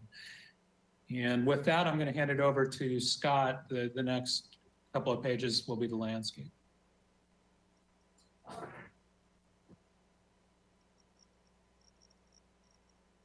Thanks, Dave. I think Dave set the tone for this project, and that's really sort of preserving and maintaining the natural feel of this property. It's pretty well undeveloped. On the western half of the property, there's some existing euphorbia and opuntia cactus. Other than that, other than some random peppers, oaks, and a couple olives, there's not much to speak of with respect to planting. We're proposing to maintain all of the existing trees. If you look closely at this plan, there are two different tree canopy symbols we're using. The existing trees are a darker green. New trees have a leader and a number 3 pointing to them. They're more of an olive green color. So you get a sense of there are some existing trees around the perimeter, and we're really trying to enhance the privacy and screening from Las Tunas Road, looking up at the house with about a dozen or so new trees.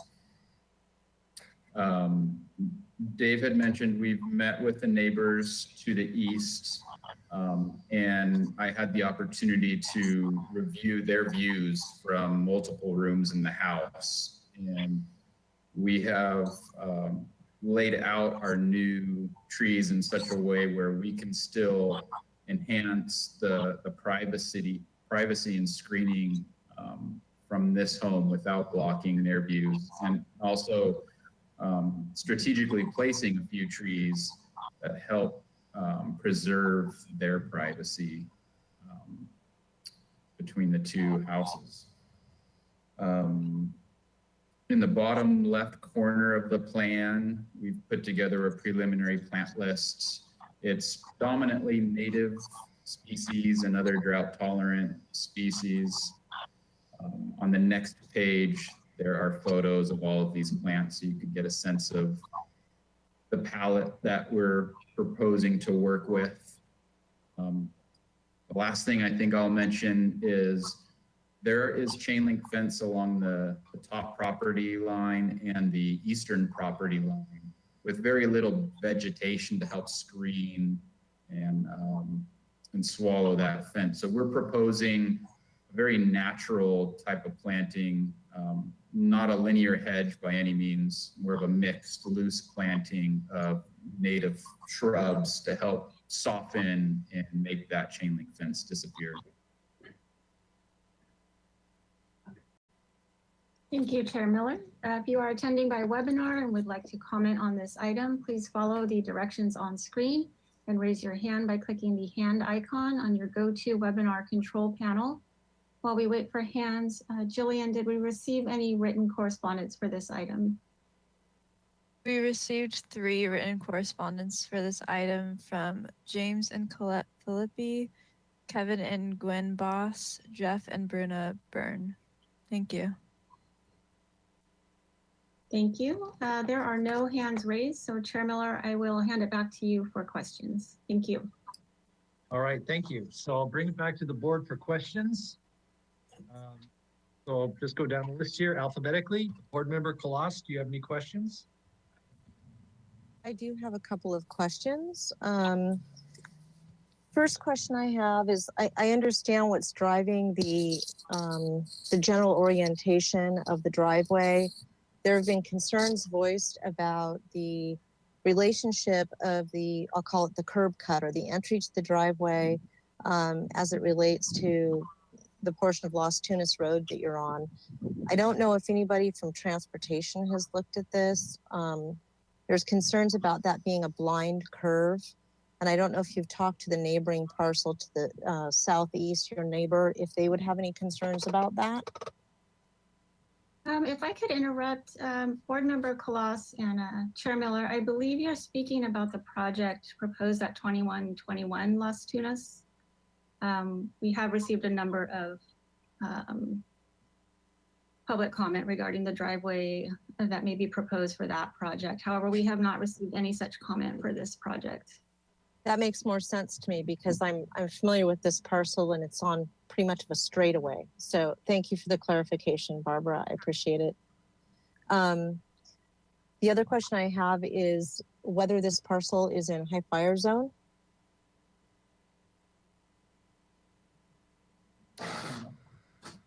That, Mike, you met with the fire department. Can you answer that question?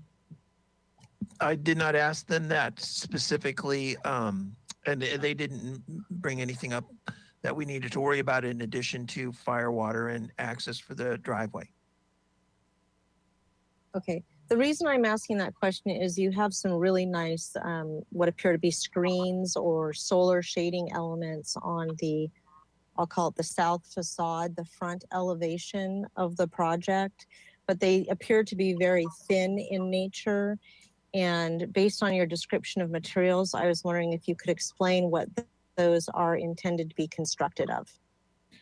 Yes, they would either have to be heavy timber or metal or some other fire resistant material that meets the code.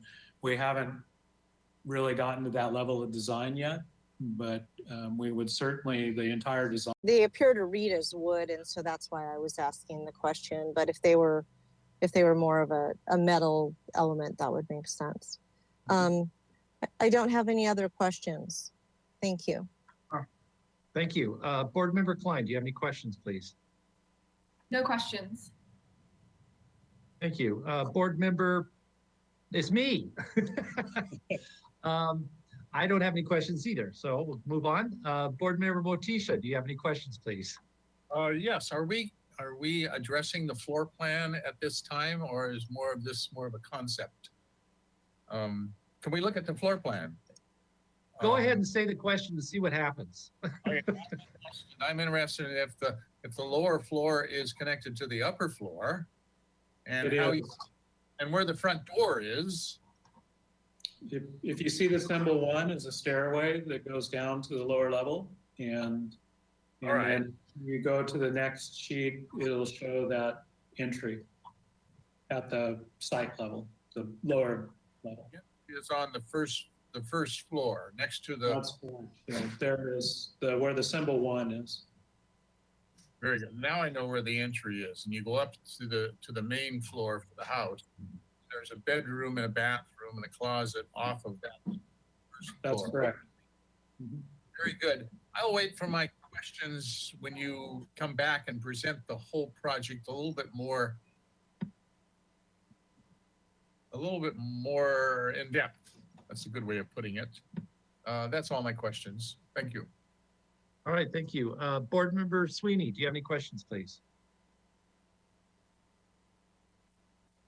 Yes, just a couple. I'm assuming this estimate of 850 cubic yards of grading is coming from it's not coming for the house. You don't count that as grading. So how is firming are you on 850? Is that just a guess at this point, or what's going on there? Because that's about 70 to 80 truckloads of soil leaving the site. That's why I'm asking. This is Mike Vietoni. I can address that question. So in meeting with the fire department, again, several times out at the site to come up with a design to allow them to get their fire trucks up to the site, and the width of the road being 16 feet, and also the desire that when we're through, we want to blend the grading that we're doing both up and below the new driveway cut into the existing grade so it looks natural. I did run some earthwork numbers based on a grading plan that I have prepared for the driveway. Okay, so the driveway is driving that number. Okay, and then my other question on the landscape plan, there was a note I couldn't read on the screen and forgot to look at earlier in my review last Friday. A 6, I think, denoting some new planting, and it's delineated as trees or large shrubs. What am I looking at there? What is that? Yeah, right there. What's are those trees or just large shrubs? Well, I believe that we may be in a high fire zone, so we will be limited to the height and density of vegetation within zone 1 nearest the house. So that will likely be low to medium type plantings, more ground cover type plantings as a result of high fire. Part of the hillside meadow that we see, correct? That's correct. Okay. All right, that's my questions. Thank you. Thank you. Board Member Ziegler, do you have any questions, please? No, I'd like to see that one of the other diagrams here that we had, the first one maybe. I'm sort of trying to get something explained to me. Yeah, what is that long building down at the bottom? That's the north side. Thank you. I actually have one kind of silly question. If you go back to the site plan, I believe, is it the site plan? No. Okay, okay, next ones. There's a funny little diagram to the right. Maybe it was on the elevations. What's the next page? Next page. Oh, no, I'm sorry. Maybe it was on the elevations. The other elevations you had quickly. Anyway, it was gray and it was shaped kind of like a C upside down, C on its side. For diagrammatic purposes. Now I don't. I'm not. So, what's the next page? What was the last page we looked at before Chair Ziegler? There, that was it. One back. Yeah, that's the neighboring residence. Oh, that's their house. Yeah. This little square thing on the right here. This gray thing? Yes. And that's approximate. We don't, I don't think that was on the survey, so. Okay. But that's the general location of that house. And in fact, we could look at the aerial, that you could see it in the aerial if you'd like, page 2. Member Sweeney, I could see your lips moving. Yeah, we didn't do comments yet. We just did questions. We need to run through Oh, I our comments. apologize. I thought we did. Okay, so let's go back to comments. Board Member Colossus, do you have comments, please? I think I'll start with what I like. I think like I said, I'm familiar with this parcel. It's an amazing parcel. I can completely understand why the clients would have fallen in love with it. I've driven by it and kind of drooled over it myself. I think there's a concerted effort that's being made to screen what appears to be a home that's somewhat disparate from the neighborhood in style. And I appreciate the fact that a screening attempt is being made and that the house is being kept low and relating very closely to the topography so that it does not stand out and it does not become sort of an icon that's out of the nature of the rest of the homes in the neighborhood. So I appreciate that. I think the potential choice of materials is nice.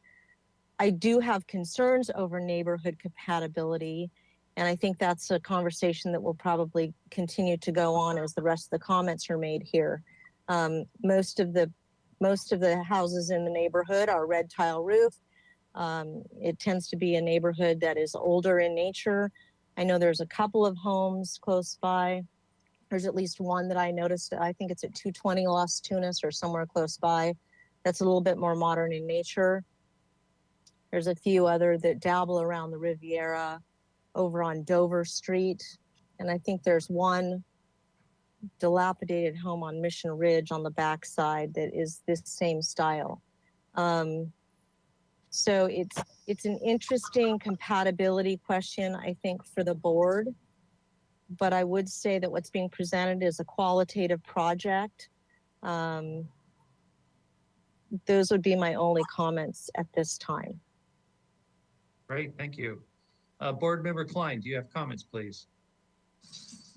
Yes, I also agree. I think it's done very well how the architecture fits so nicely into the topography of the site and really isn't visible. It's a low FAR, preserving a lot of the landscape. And I appreciate the neighborly and thoughtful tree placement.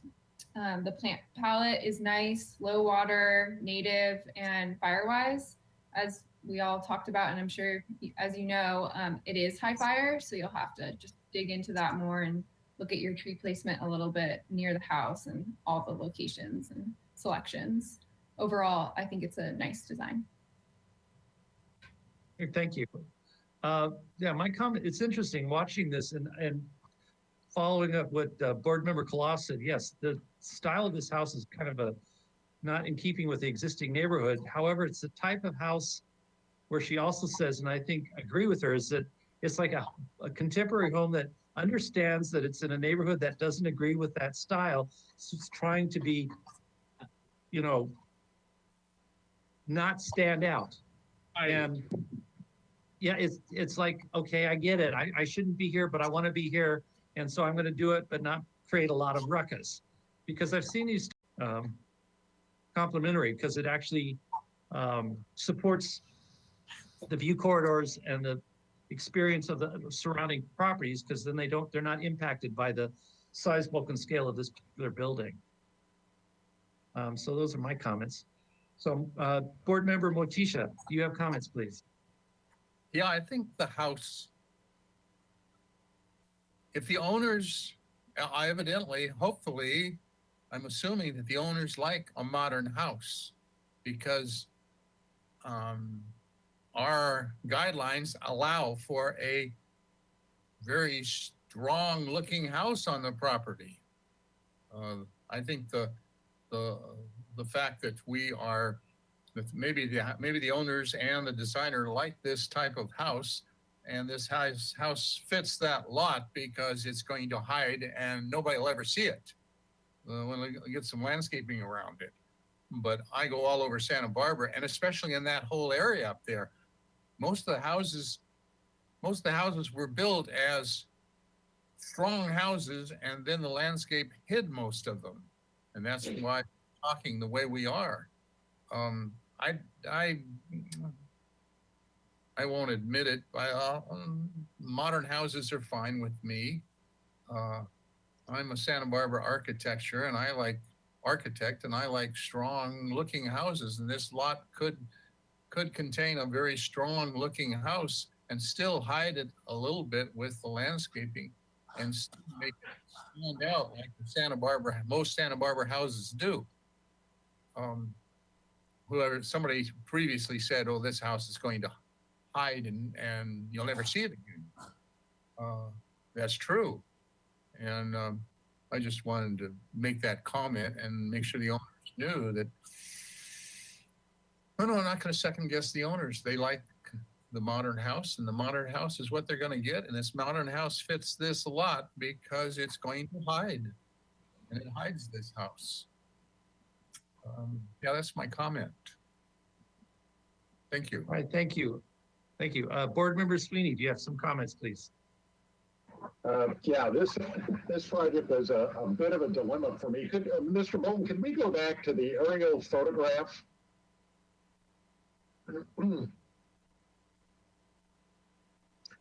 Yeah, that's perfect. Don't zero in. Yeah, the neighborhood compatibility issue is the one that kind of philosophically bothered me from the beginning. Because if you just look at that photograph, look at how many red tile roofs are on this hillside.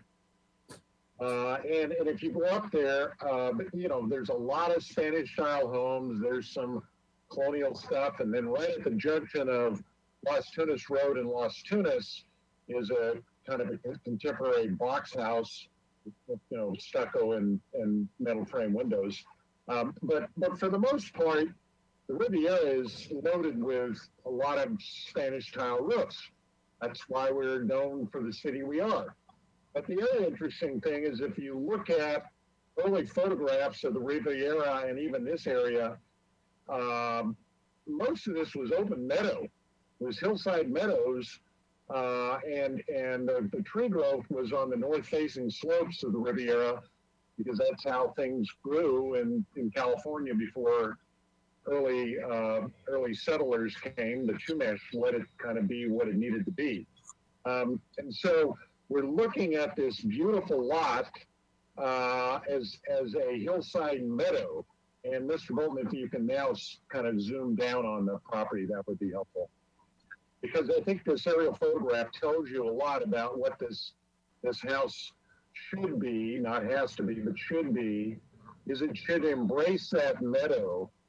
And I think my colleagues have already pointed out that this style of home, certainly if you presented this anywhere else, it would be a yes. Build it in Malibu and you're perfect. This is a perfect house for Malibu. The struggle here that I have is making sure that it's going to be compatible with Santa Barbara. That's why people come to Santa Barbara. And so I have to kind of always look at it in that fashion in terms of neighborhood compatibility. So certainly my points that my colleagues have made about it disappearing during daylight is all valid. But at nighttime, in-law's house across the canyon, across Mission Canyon on the other ridge. So, you know, you do see it. And you'll see it at night. Daytime, I agree, it'll disappear, given the colors and the form and so forth. But one of the things that you might think about is do the less is more trick with the landscaping. Let the natural landscaping do what it does today. Look at the site right now. You can see there's 1, 2, 3, maybe 3 trees kind of in the middle of that meadow, and then the other trees are off to the north and south or east and west, depending on where you orient north. And so maybe less effort to landscape is appropriate than more effort to landscape and more effort to hide the house. I don't know that this house in the daytime needs to be that much hidden. I think it just needs to settle into the land as the architects have described and delineated in their drawings. And it just needs to sit there. I don't think you need to worry about trying to hide it from everything. Certainly, yes, the house below it that's right within not too many feet of the property line, that's the red tile roof with the solar panels on it. Yeah, but there's some existing oak tree. I think those are oak trees already there. So they're already probably doing the job of protecting privacy. So, yeah, my thought is the less is more effort on the landscaping would probably be a better approach. And then also really making an effort to try to reduce the amount of trucks that have to leave this site with the soil. Because I can tell you the amount of letters we just got on the property immediately adjacent to this, around the corner where the blind curve is tremendous. And you're going to have, you may have the same response from the neighbors that we had for that house. I can tell you that my late senior partner, Robert Grant, designed an award-winning home very similar in his day, post and beam construction further up on Las Tunas, right on the top of the ridge. And it's always been a very attractive house that's kind of nestled in and disappeared into the background. And this house will do the same. Yes, there could be a Spanish style, red tile castle thing, maybe up in one corner of this site at the highest point, poking up above the oak trees. But as someone pointed out, your clients want to do a contemporary house. Well, let's make it a very beautiful and very good contemporary house. And I think you can get there. It's already on its way. But I think the secret in this project is going to be the landscaping. So those are my comments. Thank you very much. Board Member Ziegler, do you have any comments, please? Not really. It looks like it's going to be very interesting, and I'm dying to see it as it develops. So thank you. All right, thank you. So I would assume, Barbara, that this is not, we don't entertain a motion. They just want to hear our comments. Is that correct? Correct. You don't need to make a motion for this project. We'll capture all of your comments in the minutes in this situation. There's no official planning application that's been submitted. It's a pre-application for this one-time design review consultation. So. All right, thank you. Chair Miller? Yes. I just, Who's this? just to yes, circle go on. back on the landscaping for a second. Sure. I would concur with much of what Mr. Sweeney has said about the meadow.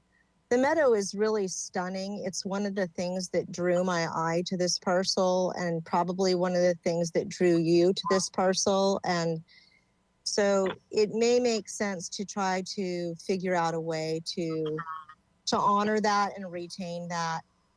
Perhaps focus the landscaping more at the top of the parcel or around the home, and try to keep that as really a feature. I agree with Fred's comments in that respect, and I just wanted to mention that before we left the applicants. Very good, thank you.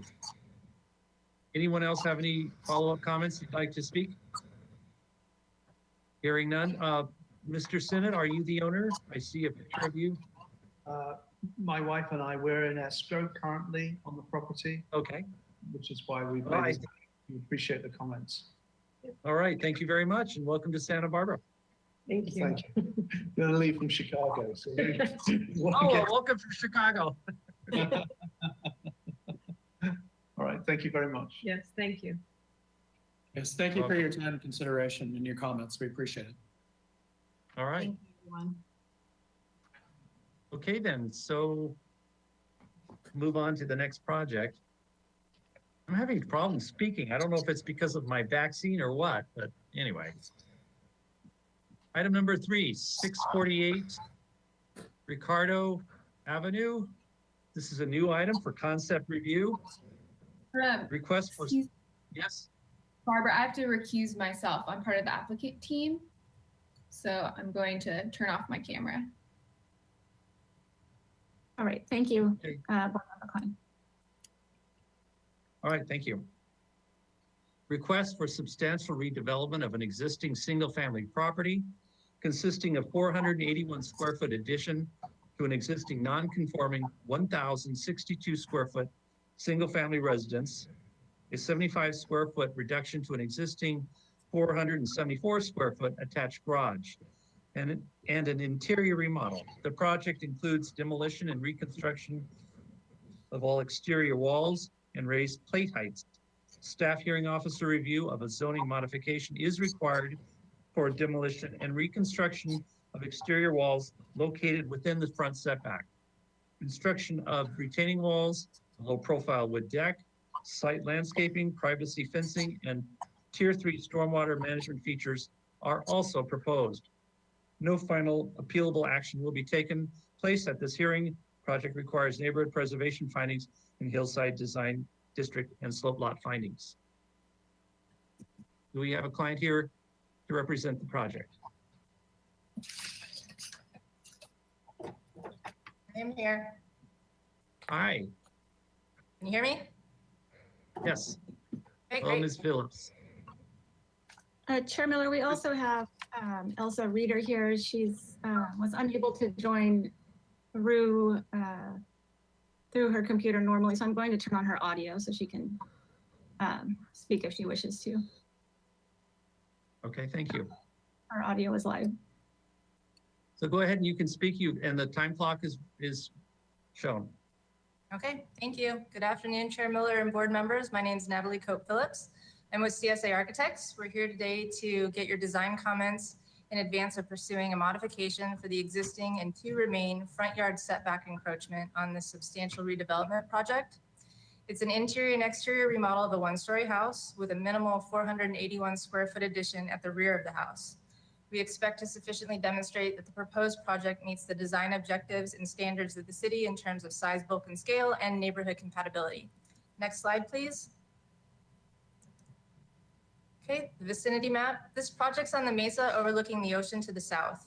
Neighboring residences include several 2-story homes, and the neighborhood has an eclectic nature of varying colors, massing, and architectural styles. Next slide. The neighborhood photos. Much of the recent neighborhood, and development in the surrounding areas has been mid-century modern in nature, as well as some traditional and some Spanish influences. This image shows the existing house with the neighboring houses on both sides and across the street, and some other houses with some similar proposed designs from around the neighborhood. Next slide, please. This is the aerial site plan. This is a hillside property, and due to the significant slope at the rear of the property, as well as an existing swale, retaining wall, and utility easement, there's limited flat buildable area on this site. And based on the personal needs of the property owners, they do not want a two-story home. So we are limited on how much single-story addition can be added. Next slide, please. This is the existing site plan. The existing house sits slightly within the 30-foot front yard setback. The shaded area is the existing footprint of the house, and the red line represents the front yard setback line. At the west end of the house, it's 38 inches into the setback, and at the east end, it's only 20 inches. And that's because the house isn't exactly parallel to the street. We intend to maintain this minimal encroachment, but add nothing more. Next slide, please. The existing project photos of the front yard. All elevations and existing landscape will be completely redesigned. Next slide, please. The existing photos of the rear and side yards. All zoning violations, such as the existing patio cover at the rear, will be mitigated with this redesign, and we also intend to try to move the existing power pole as well. Next slide. This is the existing floor plan and front elevation. And just to note, this floor plan has been rotated 180 degrees, so the front of the house is now pointing downwards. The redesign will still pay homage to the existing original floor plan of this family house.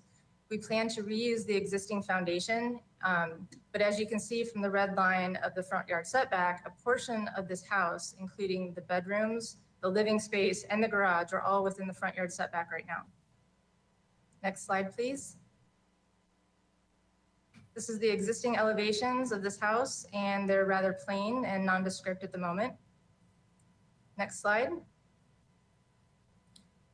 The proposed site plan. By reusing the existing footprint and foundation and adding the minimal additions to the rear of the house, we're leaving the natural topography of the site basically unchanged. Due to the steep hillside and the 10-foot wide easements that run, utility easement that runs through the middle of this property, we're limited how we can increase the footprint at the rear of the property as well. This is further reason for us to request that the project be allowed to maintain the existing encroachment in the front yard setback. Next slide, please. This is our proposed landscape plan. We are completely updating the landscaping on this property. We've removed 3 small trees, but we're adding 8 new ones. There's a very low 12-inch and 24-inch high retaining walls at the front yard that create a sense of movement and interest, while the existing 24-inch high retaining wall in the rear yard will simply be redone but stay in place. We're also mitigating for Tier 3 stormwater with best management practices. We'll be including pavers, dry well, and swales. Next slide.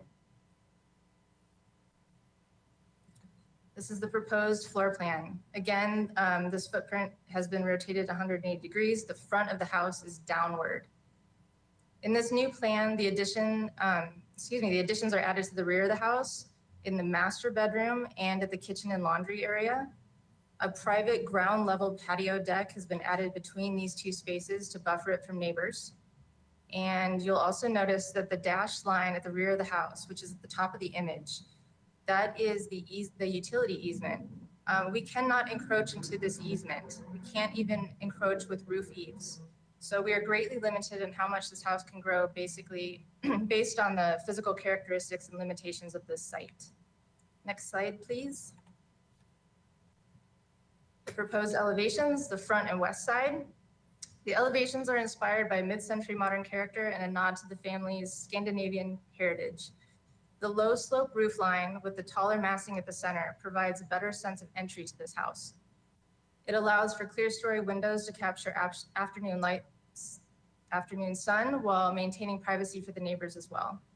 And while the peak of this roof at 18 feet may be higher than most single story houses, it's only a small portion of the roof line, and it's far less than the allowable building height and lower than any second story addition would be. Next slide, please. The proposed elevations for the rear and east side. This just shows the cohesive design elements on all sides. Next slide. The project rendering from the streetscape. We're planning to use natural colors and materials, smooth stucco, natural wood, horizontal siding, and metal awnings above the porches. And the new landscape really pulls together this entire design. Next slide. Renderings of some perspective views.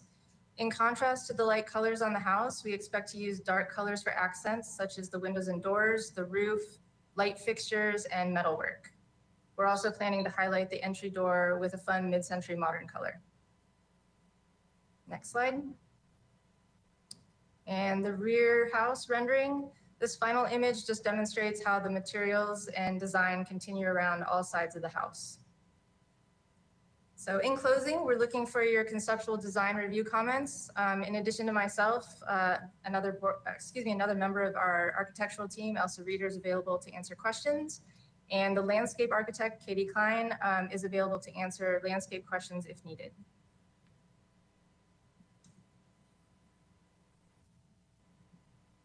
All right, thank you very much. Barbara, did we get any public comment? Thank you, Chair Miller. If you are attending by webinar and would like to comment on this item, please raise your hand by clicking the hand icon on your GoToWebinar control panel. While we wait for hands, Jillian, did we receive any written correspondence for this item? We did not receive any written correspondence for this item. Thank you. Thank you. There are no hands raised, so Chair Miller, I'll hand it back to you for questions. All right, thank you. Get it back to the board for questions. Board Member Colas, do you have any questions, please? Yes, I do. I do have a couple questions. Sorry. The first question I have is whether the drip line of the conifer at the front of the home is accurately represented.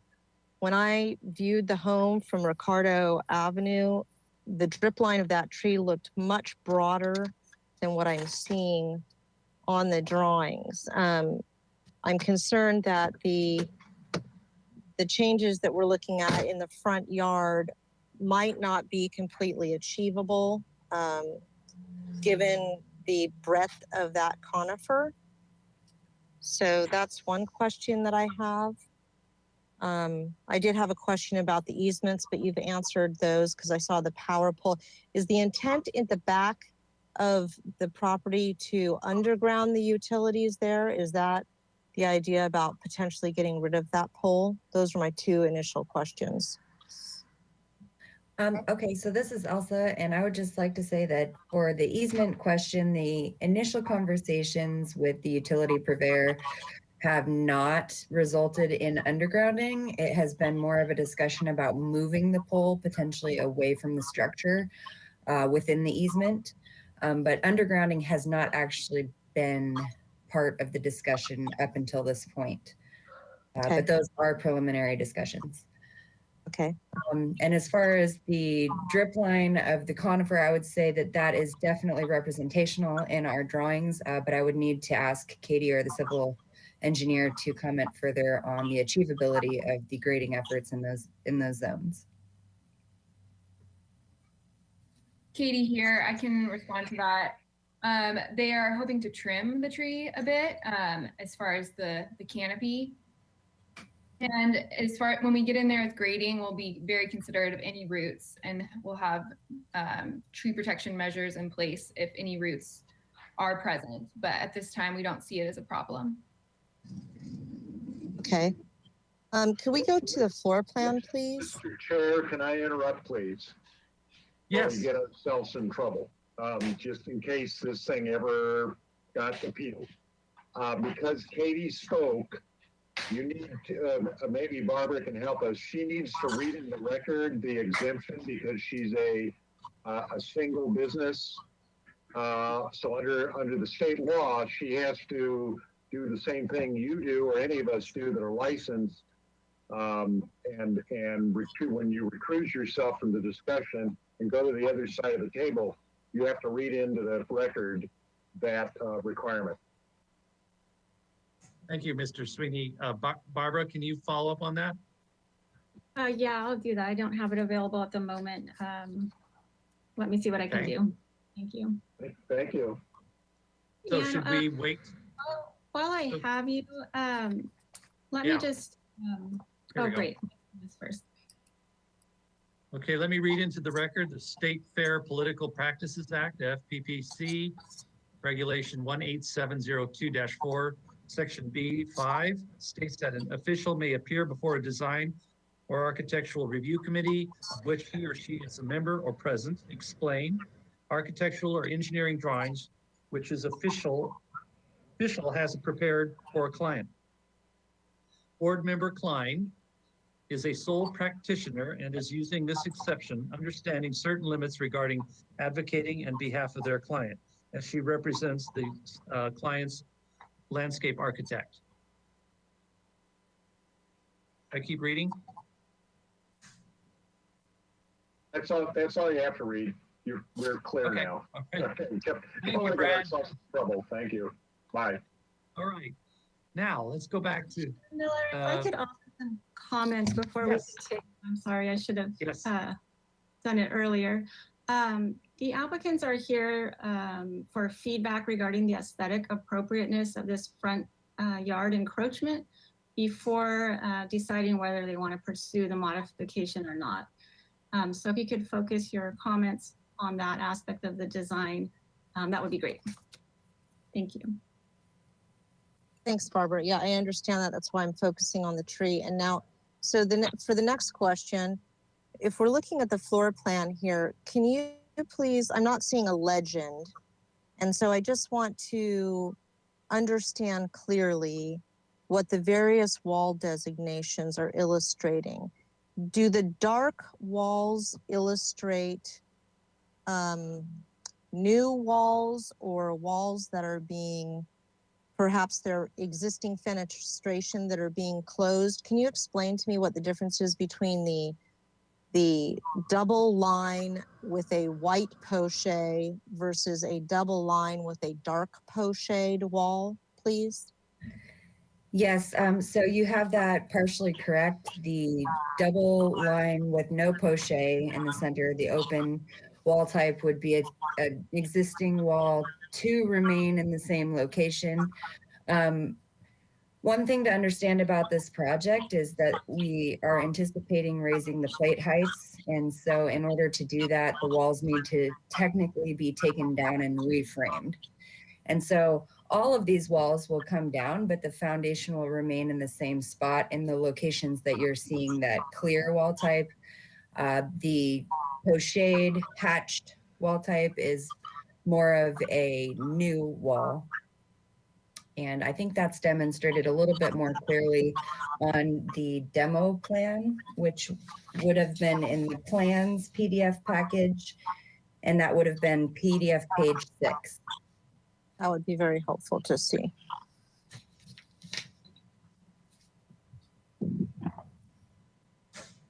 Okay, so we're effectively, from what I'm seeing here, you are effectively demolishing this house and leaving only the foundation.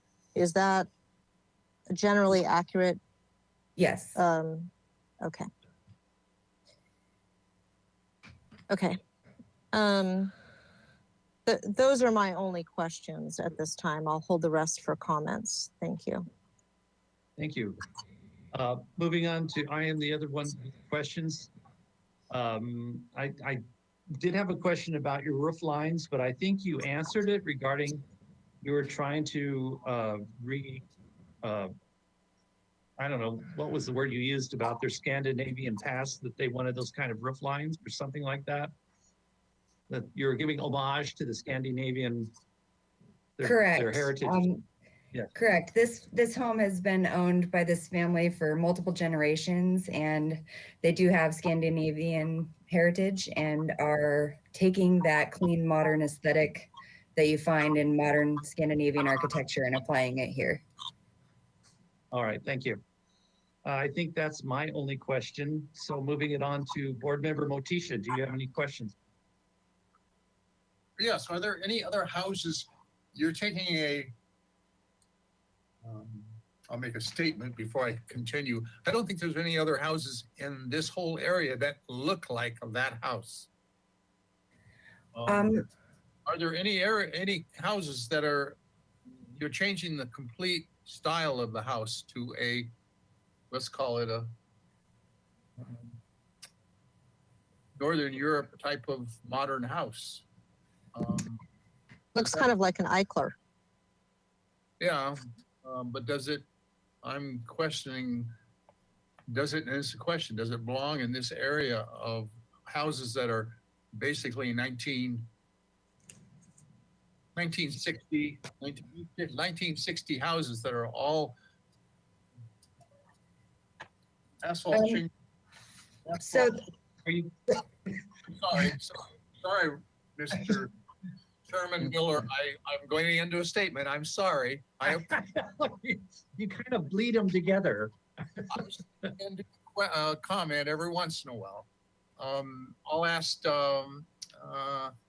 Ms. Phillips, is this house appropriate? Do you think this house is appropriate for the area when it's the only house in the area that is that style?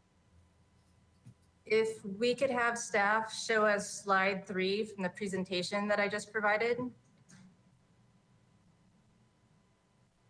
These are some neighborhood photos, and the bottom 2, on the right, those are very similar styles.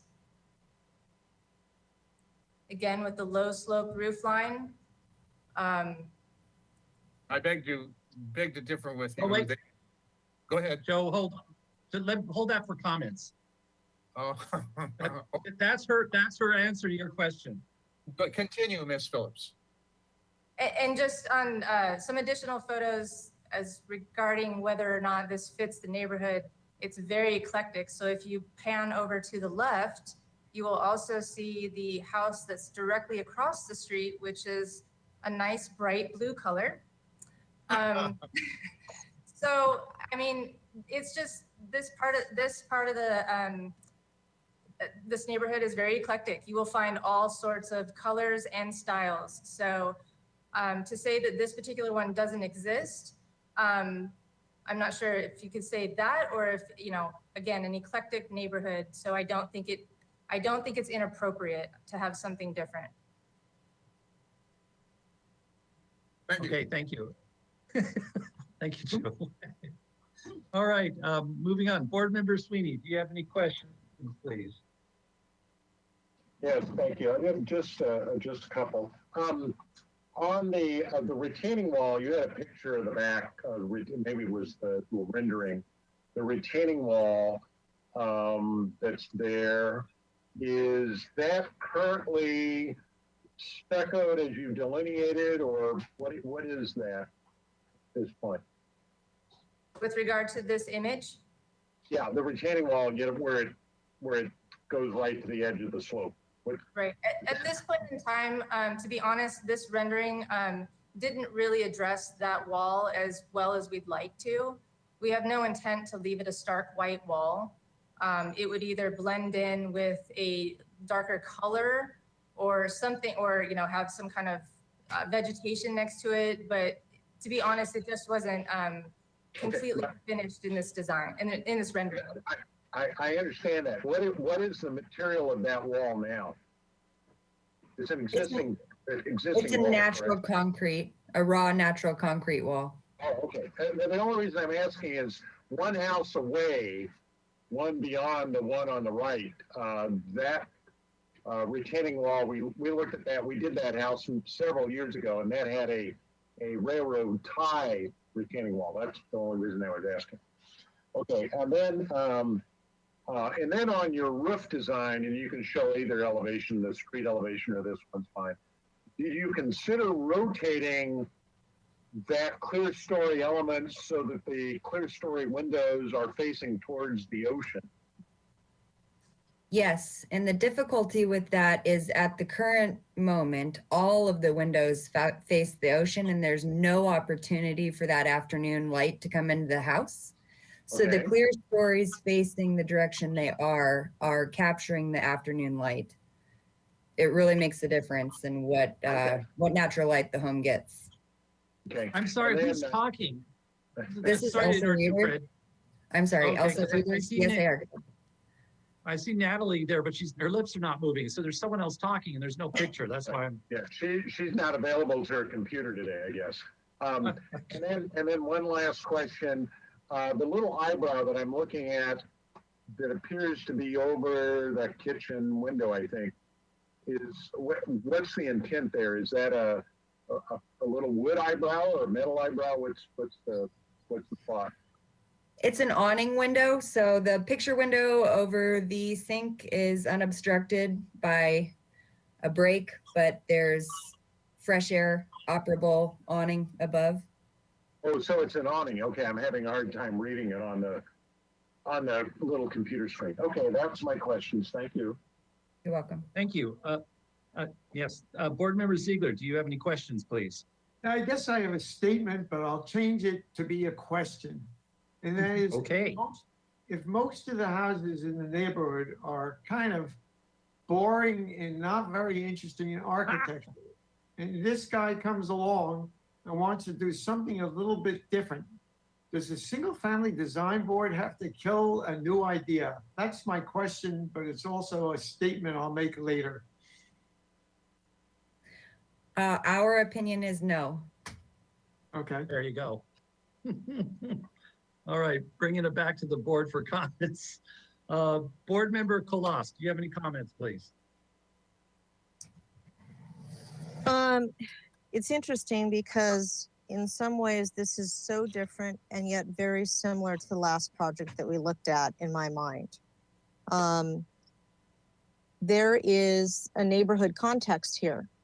And when you are on Ricardo, there are some, I'll call them 60s blue beach shacks up there, but really surrounding that area. And I intentionally drove down today onto Cliff Drive, onto Moore Mesa Road, and looked up at this property and went, what do I see as a context for this home? And again, it's kind of gone in a Mediterranean direction. So then I asked myself, well, what is the true neighborhood? That to me is Ricardo Street. And I do think that there's some variation there. I think there's opportunity there. I don't think that the roof lines that are being presented are consistent with that vocabulary. I think there could be some very successful cosmetic changes to this home similar to those that you've shown without having to go to the more eclectic raked roofs that you're showing. I think that could be potentially combined with even there's some Asian influences that might actually work with Scandinavian influences. There's some clean, modern aesthetics in both of those camps that I think could work, especially with that beautiful conifer that's on the north side of the home. So I would like to see this be a little bit more deferent to the neighborhood, whilst it could still have some spark. I like the idea of a bright door or a mid-century door or some other things going on in that regard. But the very divergent roof lines concern me, and a very light colored stucco would also concern me from below on Cliff Drive. I think it would make the house stand out. So I'd be interested in seeing some more muted colors on the exterior facades. Those are my comments. I guess I would also like to see an arborist report on that conifer. It's a beautiful tree, and it would be horrible to see anything happen to that as a result of foundation work that might be occurring. All right, thank you. Board Member Klein, oh, excuse me. Okay, I'm the next one. So the first thing I want to say is, in response to Board Member Ziegler, it's a subjective, architectural styles are subjective, but it's the purview of the board and why we were created. And this has got to be, you got to really understand that as we were birthed because of an incident that happened in the Mesa where a woman built a giant Victorian mother of all, whatever she thought. She had every legal right to do it. Every neighbor showed up in protest. And as a consequence, there was a request from the citizens of the city that a board be created to put, with professionals who are aware and understand the size, bulk, and scale in the context of these already established neighborhoods.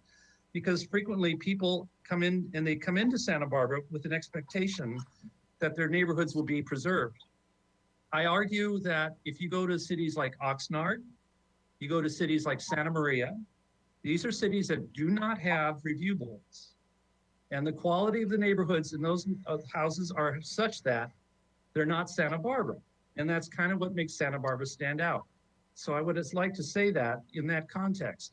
Now, and with that being said, when I look at this house, the roof lines don't seem to be compatible with the existing established neighborhood. So I would ask that they be explored a little further so that they're a little more, in harmony.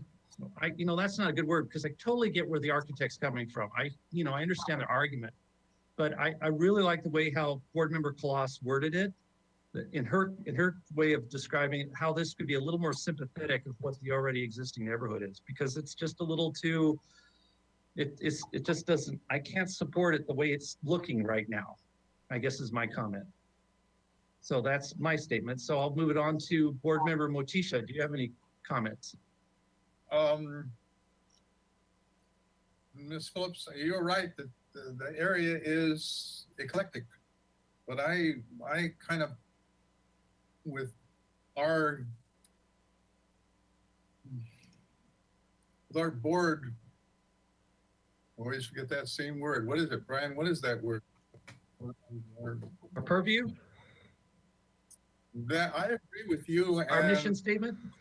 No, I agree with you. I think this roof line, I think you can get this new modern look without this really strange to me, and it doesn't match the other roof lines of the other 2 or 3 houses in the area. And I've done a couple remodels on this High Mesa area and a new house on this High Mesa area. And mine were eclectic, but they weren't this different. And they fit in with the houses that are in the neighborhood. And this roof line to me, just with our standard, our single family design board's standards, I don't think this roof line fits the neighborhood compatibility that I would like, that I think it should. Thank you. All right, thank you. Board Member Sweeney, do you have any comments, please?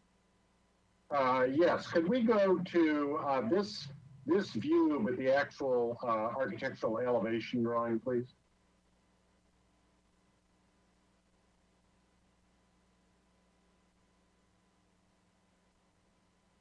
Yeah, there we go. Okay, thank you. I want to go back to the context of the neighborhood. If you go up on Dolores, I think it's Dolores Drive, that's the street that intersects with Ricardo. You're going to see at least 2 houses that this board has approved in a very similar contemporary style, mid-century style over the last few years. So, and the applicant is certainly correct on La Cornelia Drive. There is the 2 homes she's shown. So there is a lot of these mid-century contemporary approaches to redesigning what essentially was 2 or 3 developments of tract houses that started that go from La Cornelia all the way down to Cliff Drive.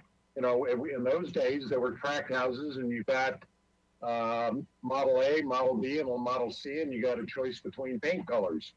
And over the years, all these houses have been dealt with in different ways, second floors, complete renovations from Cinderella homes to all kinds of stuff. So this is a neighborhood where we do see, in fact, every house changes the neighborhood, and we're dealing with this applicant, and I get the sense that there is some uncomfortableness with my colleagues about the way it looks. So I'm gonna offer a couple of suggestions, and that's why I wanted to look at this elevation.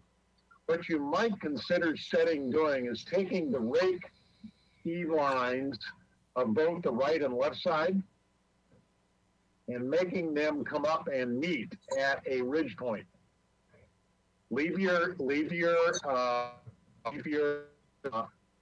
high piecing story that there, and see what that looks like. That'll give you a roof shape that's going to be similar to other homes, and in fact, it would be similar, Ms. Phillips, to the photograph of the home you showed up on La Canilla Drive in your first set of photographs. That might solve the uncomfortableness that some board members are having with the general look of the front. And then you also might look at perhaps a different approach to your trellis element. And I can think of a couple of things that I saw in Stockholm that might do that. Or in fact, there was another home I saw in Finland on a trip not too many years ago that might help make that all pull together. So I think that could be a way of making these roof shapes a little bit more palatable. And then let's go to the west elevation for a moment.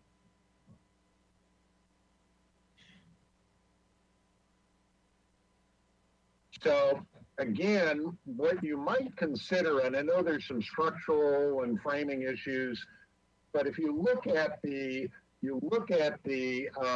left-hand side or Project North, where the clear story element is coming up from the lower roof. If you push that back to align with, in other words, that whole pop-up, align with the bottom edge of the horizontal wood. You see that vertical, you've got a vertical element that separates your horizontal wood from the stucco. Make that line up at the top. And then what I would suggest is actually then running a set of 3 foot by 4 foot or 4.8 or what, I can't read that number, a set of clear story windows all the way across the top in a horizontal band. Don't have that big separation of stucco between the three. You can put in 4 or 5 of those windows across. Certainly allow more light. You may have to do some light control on the inside, but that would achieve, I think, where you want to go while you're doing that to begin with. And that would, I think, solve the front, the street side configuration of the roof. And then you're delineating this roof, I guess we forgot to ask. You're delineating this roof as a shingle roof. Is that correct, or is this a standing seam roof? Both have been discussed. Okay. So there is a home that's 2 or 3 houses down Ricardo from this house as you go back down towards Dolores on the ocean side of the street that we reviewed a while back. And I believe we reviewed that without approving a standing seam metal roof. And I drove by there the other day and it has a standing seam metal roof. I don't know how it got on there because I think I was the reviewer when that came. So somebody didn't, either I'm wrong or somebody didn't pay attention to what we approved. They also have a fairly large front wall that hides the whole house from the street, and I don't think we approved that either, but that shows you how things happen on all these homes on the Mesa. You know, people buy a tract house and they're changing them. So it's almost, in some degrees, on this elevation, you want to pick that whole pop-up element and move it to the right so that the oceanside edge aligns to the top of the top of the pop-up, and the other one on the street side aligns with that line on the bottom. That would push, I don't know how that works in the plan, I'd have to really study it, but I think if you can make some effort to restudy how that roof element pops up and does what you want to do by facing west, that might solve your problem that makes everybody uncomfortable about the roof configuration on the front. Could we go to the back elevation, please? I guess that's the south elevation. Yeah. Again, I think some further study with that metal trellis element is properly appropriate, and that could be again all the rooftops, because we've approved, or there is and we didn't approve it. There is some standing seam metal roofs. This one's low enough, and you're high enough that nobody's going to look. There's no elements that are looking down at it, as we see when we approve standing seam metal roofs over on the Riviera, where we have homes that have to look down on these shiny roofs. We won't have that here. So I'm less concerned in this particular case about someone proposing a standing seam roof, although I'm a little fucks about how one got approved with one that got done without our approval. But anyway, that's another story. So that would be my comment. I'm certainly concerned about the tree in the front, as Ms. Colas offered. I think, we get some assurance that that's not going to get damaged either during construction or after construction. One has to be pretty careful about those trees. You start trimming them incorrectly, we lose a skyline tree, and that's not a good thing. And then just to remind you, I'm sure Ms. Phillips, any touching of trees in the front yard requires a whole review by streets, Parks and Rec, whatever that committee is. So that's a whole different exercise. Anyway, those are my comments. The only thing I didn't see on here is an ash burnt horizontal wood configuration, which I saw in several places in Finland. I guess that's the new style. Anyway, thank you. All right, thank you. Board Member Ziegler, do you have any comments, please? Yeah, I guess so. I'm not sure I want to agree with the rest of the board on the style of this house. I think this would be a major positive influence on the neighborhood. The other houses to me are pretty boring, and I think this would add some new interest. So I'm all in favor of what they're trying to do here. Thank you. Well, that's why we have 7 members on our board. You're perfectly Yeah, but I'm the least skilled of any of us, and I hear that from everybody, but I do have a sense of style, and I like the style of this house. I like, for example, the garage door. I like everything seems to be really working here. All right, thank you. With that being said, I guess we need to, they're only comments only, and I believe they want included in the comments whether we support the front of the house going into the front yard setback, if we're supportive of that modification. Is that correct, Barbara? Yes, that's correct. That would be great to focus your comments on the supportability of that modification. Okay, thank you. Sorry. Yes, thank you. Sorry. Mr. Chair, I'm willing to make a motion, but I have a question for Ms. Burkhardt. Ms. Burkhardt, if we want to give this positive comments, in other words, we could make a motion that says we've given this positive comments, but we do have comments to change the front facade needs further study. Would that prohibit from them to proceed to the staff hearing officers, or should we express those comments and have them return, get that taken care of, and then go to the staff hearing officer? I think that would be best. They have not yet submitted for the modification. So if you're in support of allowing that modification and then have comments for the design and want to see it again, I think that would be best for it to come back. Okay. That design. Okay, great. Thank you. I'm going to make a motion to that effect then. Let's have you come back at your discretion, or whatever you can work out with Ms. Burkhardt in terms of scheduling. And let's go back to the front elevation, the architectural elevation, please, Mr. Bolden. Thank you. So when you return, we'd like you to restudy the configuration of your front, your north elevation fascia alignment, so that it creates a gabled appearing end to the home, and then study repositioning your roof pop-up for clear story windows facing west, so that that configuration isn't as, let's say, as awkward as it shows currently. And that that if you're going to propose a standing seam metal roof for the eyebrows or other elements, that you provide maybe a section and or photograph of what that might really look like, or a quick sketch, so that we understand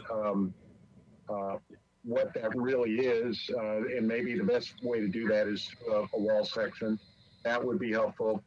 And that you provide us with some color chips, color board, returning, and then also some commentary from your landscape designer, architect, on the conifer, and recommendations for how to make sure that it's not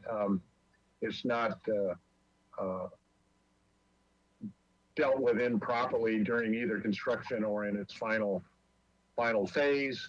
We'd also, when you return, want to make sure we understand if there's any surface mounted electrical fixtures on either the south or north elevation, or any elevation, that we clearly understand where those might be placed and what they might look like.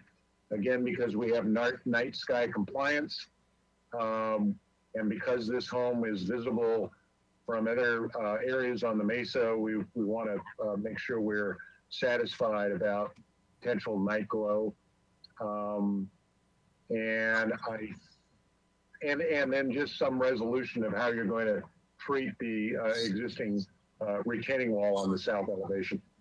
That's my motion, Ms. Burkhart, and that probably, to make clear, then we might be in a position to give it project design approval, or certainly comments that can travel to the staff hearing officer. So that's the motion. Mr. Sweeney, may I make one request that we add a comment to that? Sure. I just want to make sure that the true drip line of that conifer is represented accurately. It takes up a significant portion of the front yard. I think that's important. Okay, yes, and that you document the actual drip line. That'll probably take a little survey work, but that's something that we ask quite regularly of our applicants. So if you can identify that on the drawing, that would be helpful. That would be part of the motion. So that's my motion. All right, thank you very much. May I have a second? I'll second that. All right, thank you. Any more discussion? Hearing none, may I have a roll call, please? Thank you, Chair Miller and board members. I will now start the roll call. Board Member Kalass. Yes. Board Member Klein. Recused. You can't vote. Okay, Board Member Motisha. Yes. Vice Chair Sweeney. Yes. Board Member Ziegler. No. And Chair Miller. Yes. Thank you. Motion passed. Thank you. For the record, Barbara, do you want to ask Board Member Ziegler why he voted no? Yes, let's ask Member Ziegler. Well, I think I've expressed both in the question and the statement situation that I like the design of the house, and I don't think the rest of the board does. So I voted against the design that they are proposing. All right, thank you. And Chair Miller, staff would like to request a 5-minute recess, if that's okay with you. Yes, that would be great. Absolutely. Thank you. So the time, let's see, the time is 5:55. Be back at 6. Okay.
you. It's 1241 East Coda Street. I will read into the record a proposal to construct a new 2,336 square foot single-family residence with a 441 square foot attached garage on a vacant 9,042 square foot, 0.21 acre lot. The proposed total of 2,777 square feet of development is 81% of the required maximum floor to lot area ratio. No final appealable action will take place at this hearing. Project requires neighborhood preservation findings. The project was last reviewed on December 7th, 2020. Board, do we have minutes to read into the record?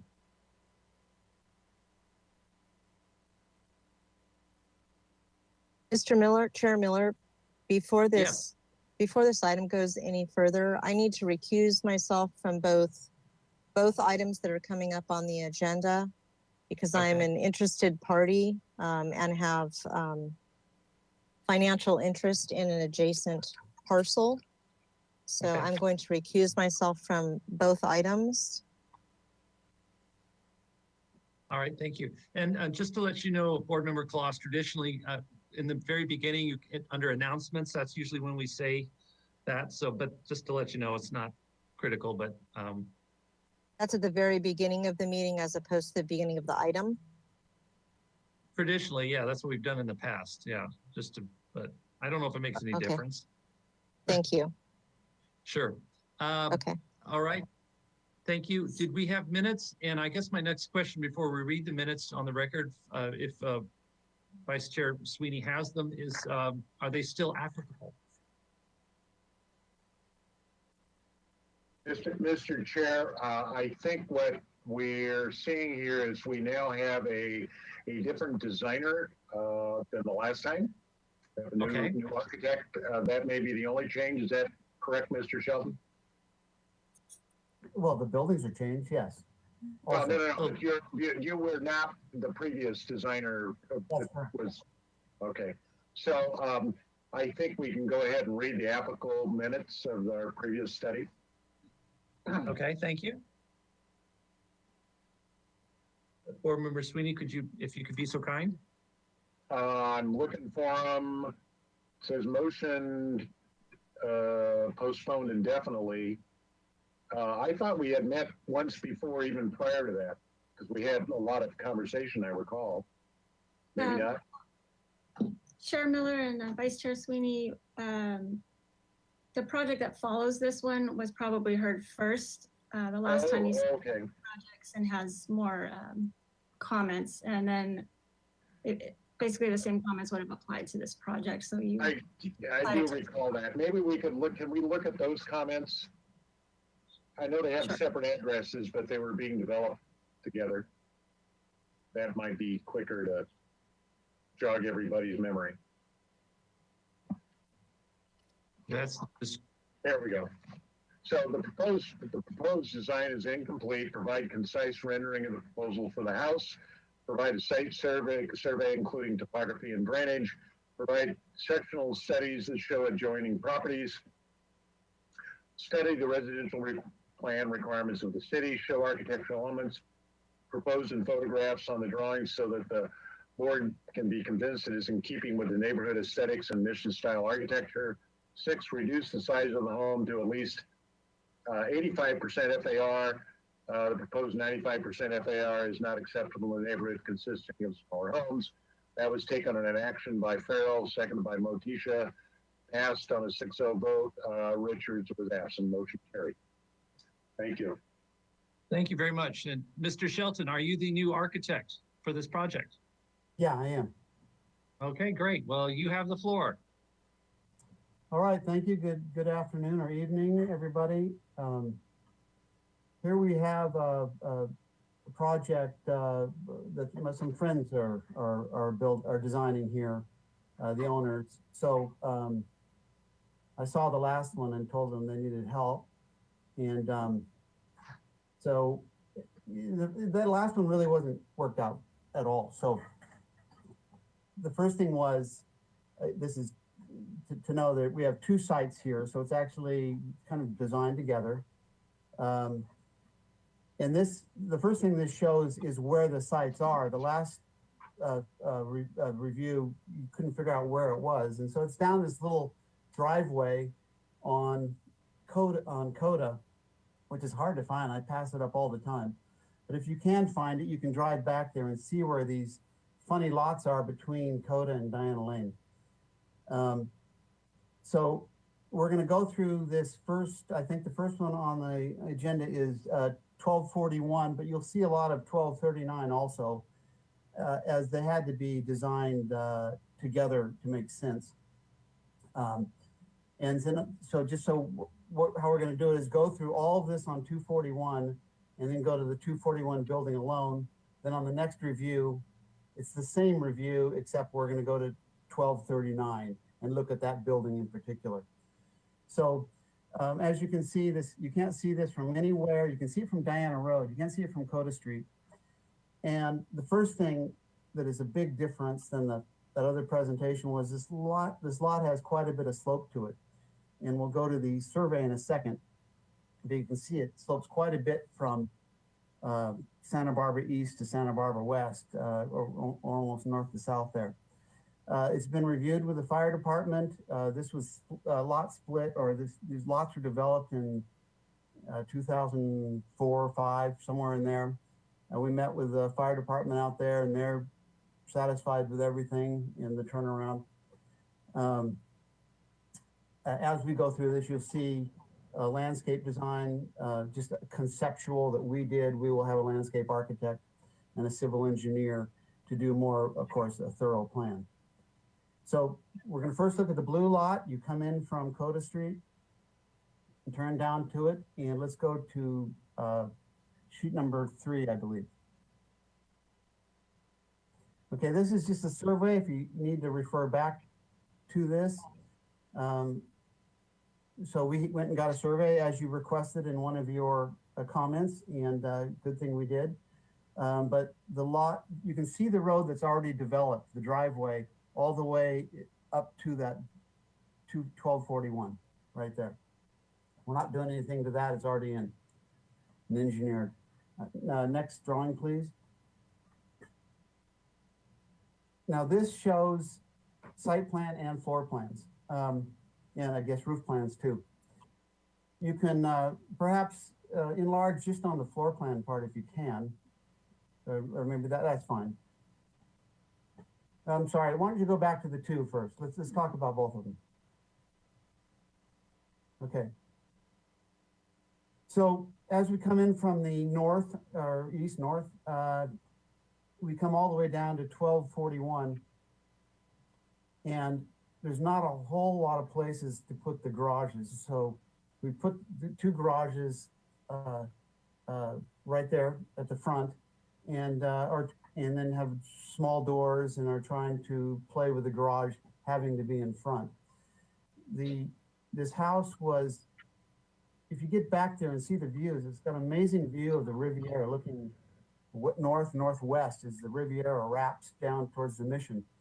So it's pretty stunning little view there, and kind of almost facing northwest. There's going to be Diana Road to the west, to the left side, the back of Coda Street to the right side. Above us is a house that was part of this lot split, or part of the driveway. And then below us is a big empty lot, which you will probably be seeing another project come in from somebody else. The requirement our owners wanted was not only this, see if we could have the view go this way, which I thought was the smart way to go, was also to have at least 1 bedroom level with the living room and kitchen in case we needed it for access later on. This lot, looking at 1241, we come in right next to the garage there on the entry, to a big open family room, dining room area, kitchen. And then then 2 of the bedrooms drop down 5 feet, I believe, down to the lower part, just so it starts stepping down the hill. And you'll see how that works out in the elevations. Guest parking is down here on the bottom right. Let's see, what else do we have here? If you go to the roof plans, to the left, we have a flat roof with room for flat roofs with room for solar panels, and we have a 110-foot roof deck as we are in kind of a hole here, just so we can see over everything. We're behind all these buildings and there's trees around. So the roof deck you'll see on both projects is quite small. Can we go to the next sheet? Here's site elevations. So if we look at the bottom, there's a 107. Look at this bottom right. This is along the driveway. And the idea here is just have some sleepy houses on Coda Street, kind of old school Coda Street. Not make a big thing of them. They're one-story houses. We're accentuating the entries because you have to play off those and compete with those garage doors.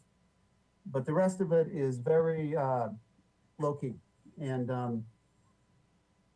you know, I guess the best word is sleepy. Little house was sitting back here.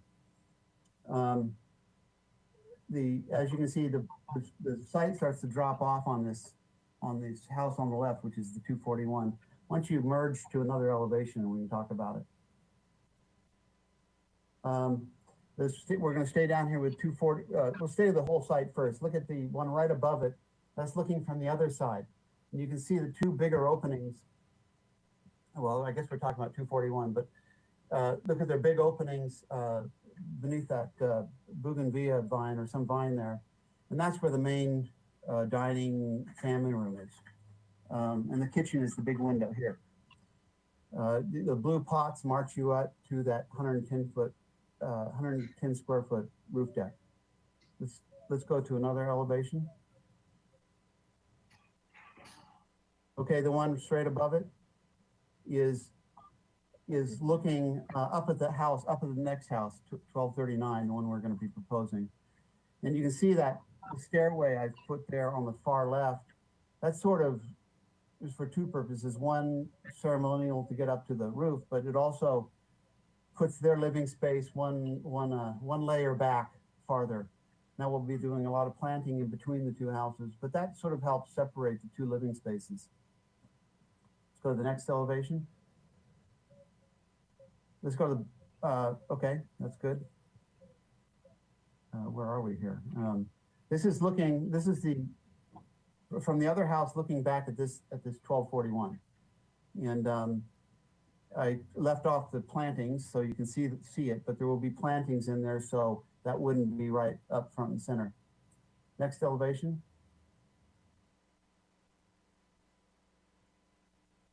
Okay, this is the back of the next unit, but this is the beginning of our project. So we'll talk about that one on the next review. This was from the far east, northeast house. And down here, this is what we call Santa Barbara West, looking out towards the city. And this is farther back from the lot, from the south, the other lot line. And these are bedrooms. They're pretty small bedrooms, and but they have a nice fixed window there with a small operable window. We did this. This is where the house gets closest to the property line on the left. This is 16 feet here, but most of the house is 20 feet from the property line. And that was part of some of the conditions. The conditions of approval were to be 15 feet back. And so this bedroom is 16 and the rest of the house is 20 feet back. Next slide. Let's back up and see where we are. That's black and white if you need to see more detail. Let's go to the next. This is a couple site sections you might want to move that over. Yeah, you got it.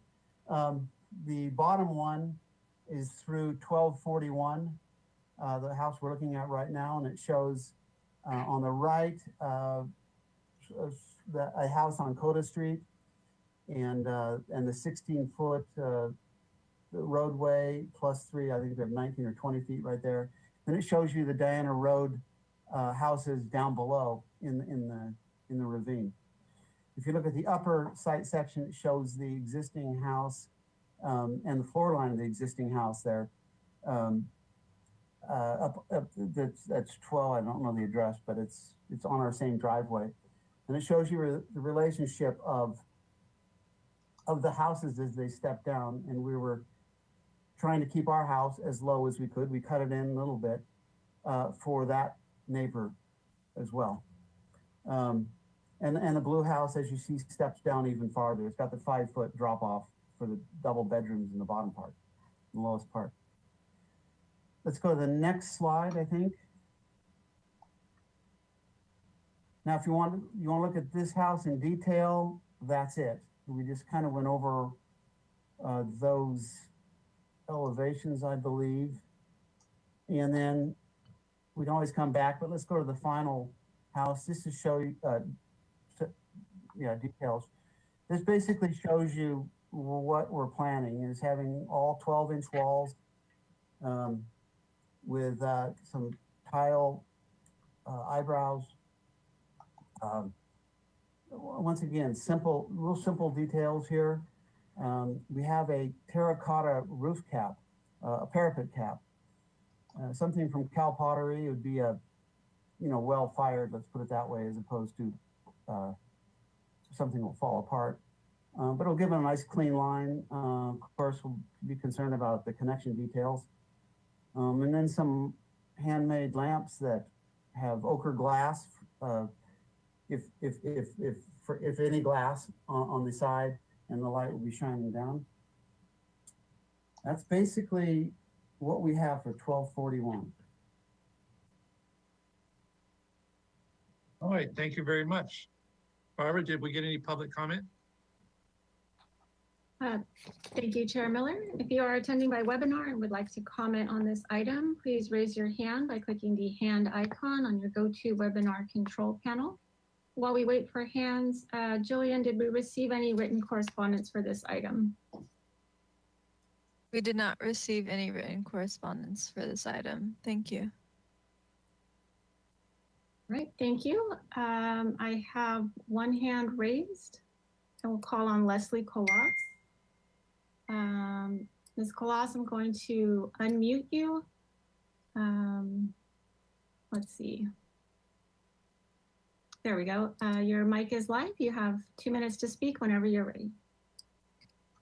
I should just say that I'm speaking as a member of the public and an interested party and neighbor, and am very happy to see how this has progressed in the detailing on the project as well as the massing. Those are my only comments.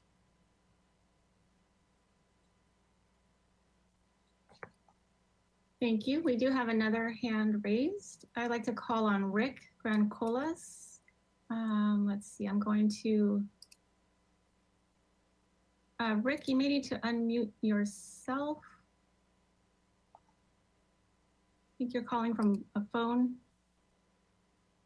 Whenever you're ready to speak, you have 2 minutes.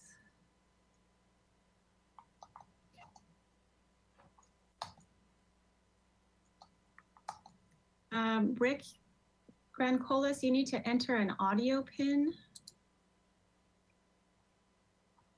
in order to unmute yourself.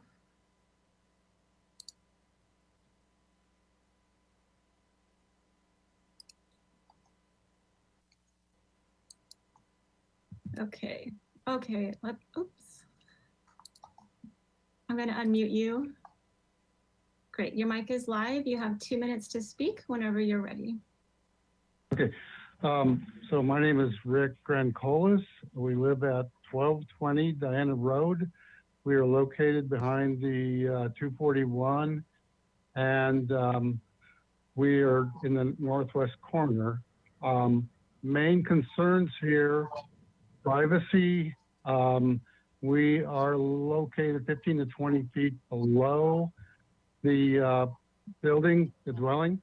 And so we have a lot of questions about, what it's going to be window to window, and also our deck and our jacuzzi in the back. And so we have a big concern about the privacy issues there. Also, our drainage. Both of these houses, basically, if you look at the lot, it drains down into the corner, the northwest corner. There are 2 dry wells placed there. Those dry wells were initially put in around 2003, 2004. They were tested then, and more recently, they had them tested again. I'd like to know what the results of that are. Also, what can we expect as far as maintenance that is going to be taken care of either by an HOA or by the owners?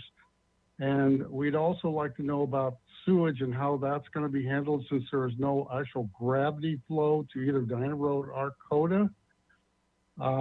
We're very concerned about the drainage in that there is a lot of hardscape here, and just like a few dry wells in the back to handle it. And we did have a problem back in 2004 after they initially put them in. They overflowed, and there was like a big pond back there, and it overflowed into our yard and under our house. So again, we really need to have this addressed. Thank you.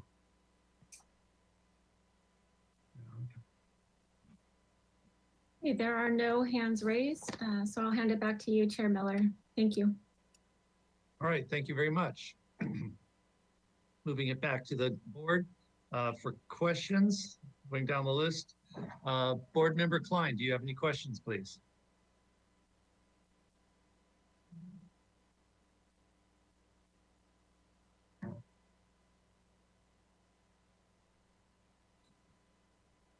You're muted. Can you hear me? Yes. Yes. Okay. Can you repeat if I missed it? Are there any trees to be removed on the site? Yeah, there's some minor trees. We're keeping the oak trees per the conditions of approval, and we've worked around the root zones, et cetera. There's a California fan palm right in the middle of the site, which is probably going to be moved, but nothing major, just bushes. And yeah, okay. Thank you. And then I saw that there's permeable paving. Are there any other stormwater management items that you're considering to deal with the drainage issues? Yeah, and this also reflects that neighbor's question. We've tested, Ron Pike tested the dry wells, and they're working the way they were planned. However, that doesn't mean the whole system works the way, because it hasn't been planned. We're going to, of course, have a civil engineer do our tier 2 calculations, and that plan will be presented next time. We're here to see if we have a project to work towards, but we have had them look at it for conceptual and landscape conceptual, but that'll be thoroughly designed next time we come in. Sounds good. Thank you. Those are all my questions. All right, thank you. I'm up next. I guess in addressing the person that was on speaking his concerns, it needs to be clearly expressed that the purview of our board is not necessarily for private views, that we can ask that the client who's submitting plans to give clarifications so that the neighbors could have a better idea of what views are being impacted. But most of those issues he brought up regarding the sewage and whatever is actually not our purview, but it's important that he to get that information, that the city would be providing that, I think is important. But those probably are my only comments to I have no questions at this time. So I'll move it on to the next board member. Motisha, do you have any questions, please? Yeah, so where is go to the whole site plan again. Where is the lowest point of the project? Where does all the water go to? Show in the site plan. The southwest corner? Yeah, right. How do I point? Do I point this? Right down. That's it. Is there any, Chair Miller, I think I tend to disagree with you. If we don't solve or bring up the problem of drainage, it's going to affect what the project looks like. Basically, drainage and a lot of things that Board Member Klein is going to ask. Is there any way of getting all that water out? Because I own several properties that have dry wells that rely on the dry wells to do something with that water, and they failed before.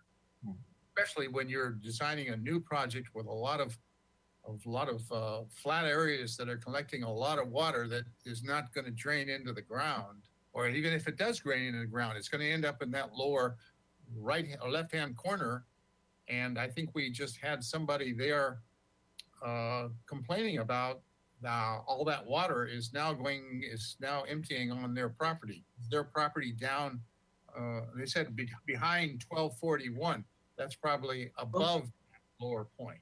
Is that Board Member Motika, if I could interject real quickly, you might want to ask Mr. Shelton is of the stormwater management, if it's tier 1 or tier 3, because I think that kind of addresses those issues. Isn't that correct?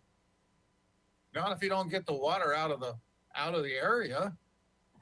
You know, like I said, I own several properties that were supposed to drain correctly with tier 1, 2, and 3, and they did drain correctly, but there was so much water that they were just flooded.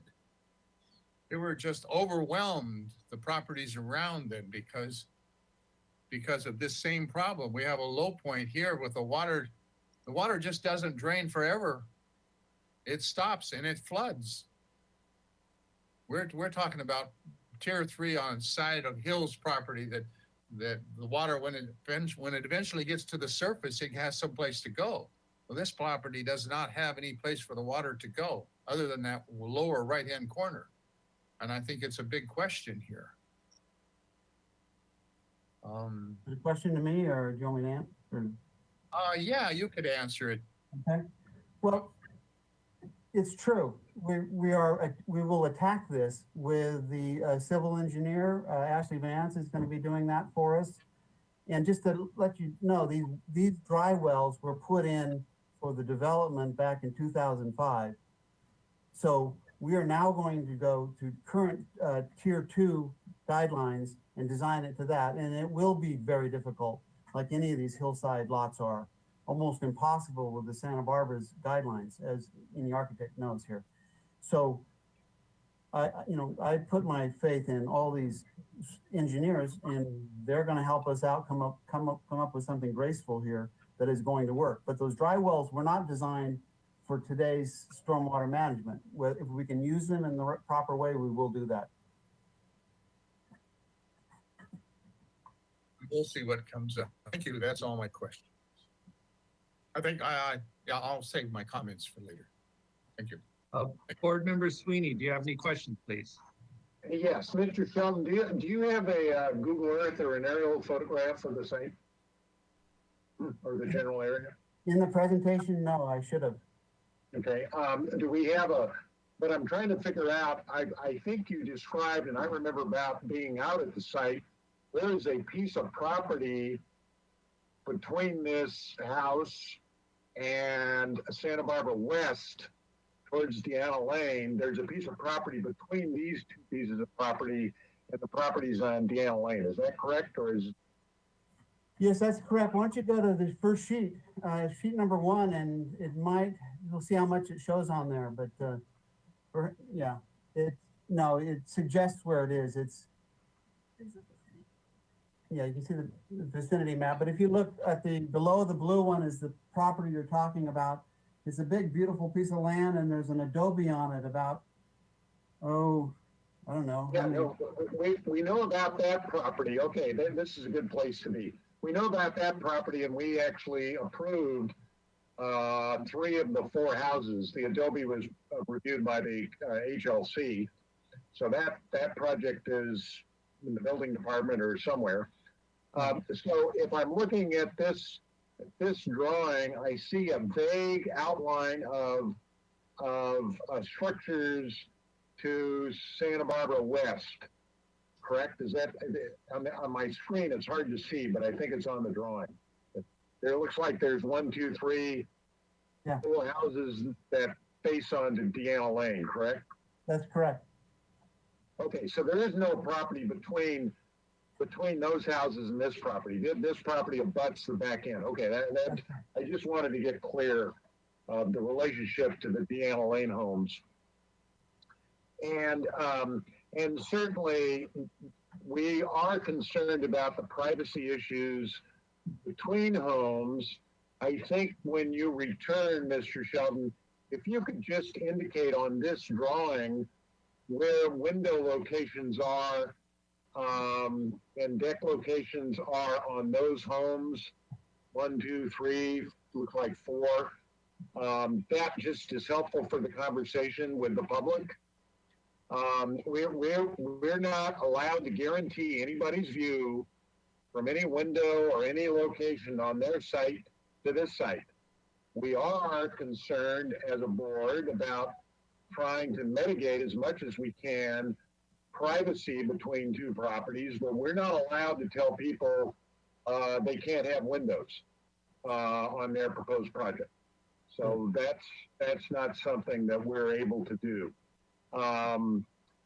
We can make suggestions about where to put trees or bushes or hedges or, those kind of things.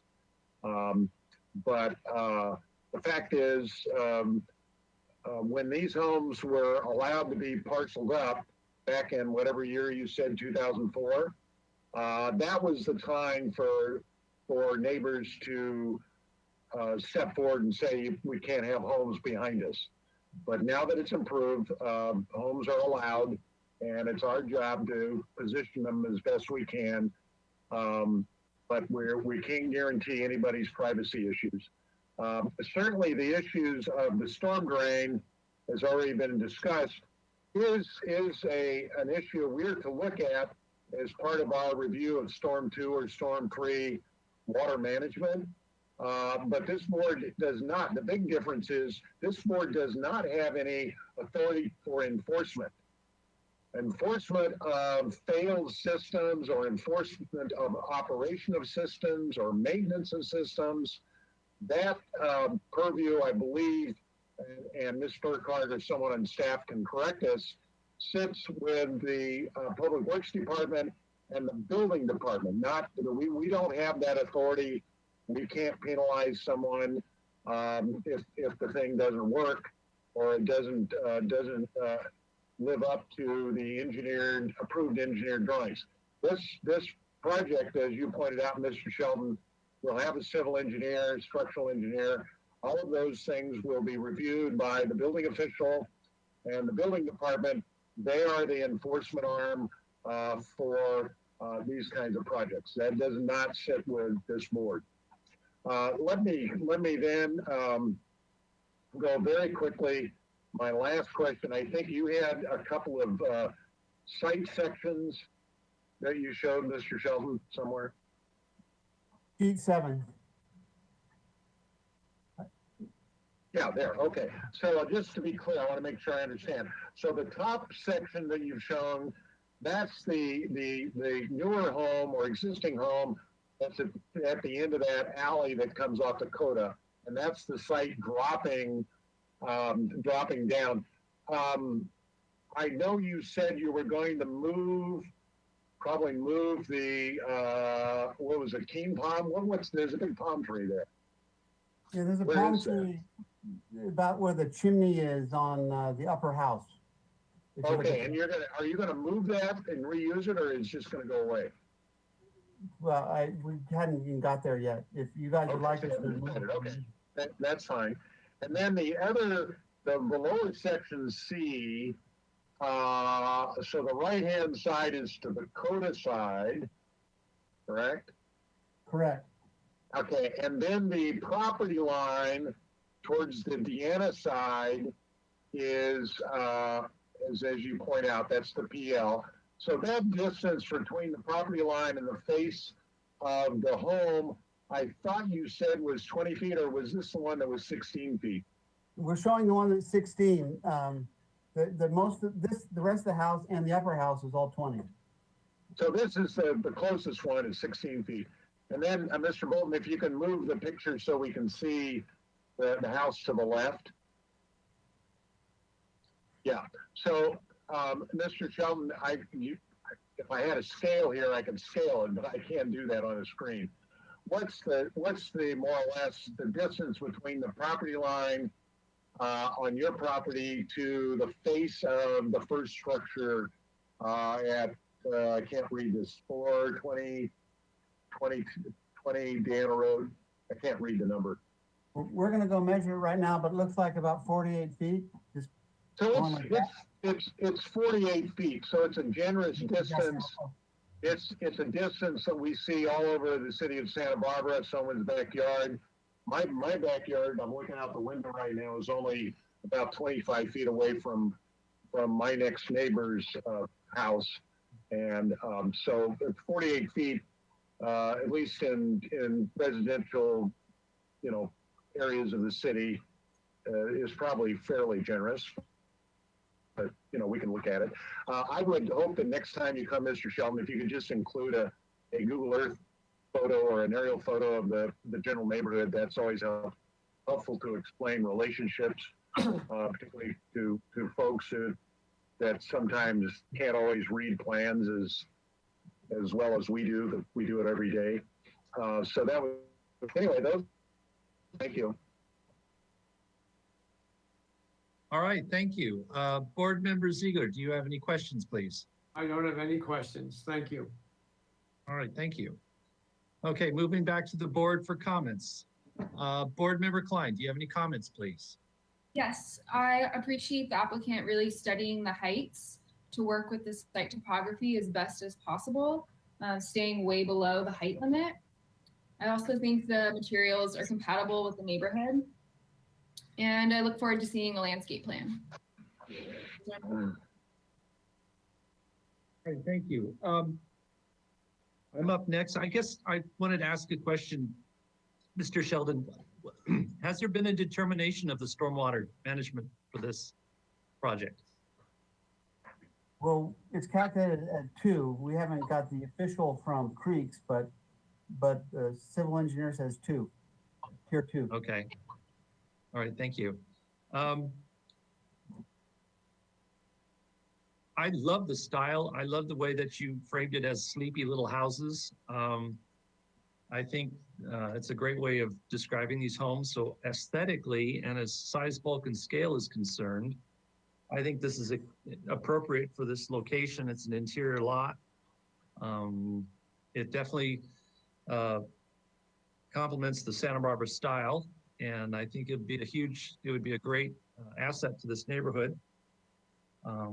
So I could support this project. And I will go by the premise that all the drainage and all those issues be worked out by professionals that are beyond my purview. So I could support this project. So those are my only comments. Board Member Mochisha, do you have any comments, please? Yes, I also can support the project. It's very, very in keeping with the whole, basically, east side of around Diana Lane. Obviously, Diana Lane is a lot of two-story, more modern houses than were built back in the 30s. But these two houses are very size, bulk, and scale are and aesthetically are very in keeping with the greater east side of Santa Barbara. Yes, thank you. Thank you. Board Member Sweeney, do you have any comments, please? When do I don't have comments? Yes, I do. Thank you. First of all, Mr. Sheldon, I want to thank you and thank, how do you say their name? Paul and Ann? Cox. Yeah, I think I gave them the hardest time the last time they were here. And said they had to go out and get somebody who knew how to draw. So would you convey my deepest appreciation for their effort to having you come on board and make this happen. These homes remind me of the two. This will be maybe the third best kept secret in Santa Barbara. The other two are a little road called El Rancho Hacienda. If you know where that is, up off of the reservoir, up on the other side of the Riviera, right by Miss Colos's home. And then that other little street downtown where Wendy Foster and her husband live.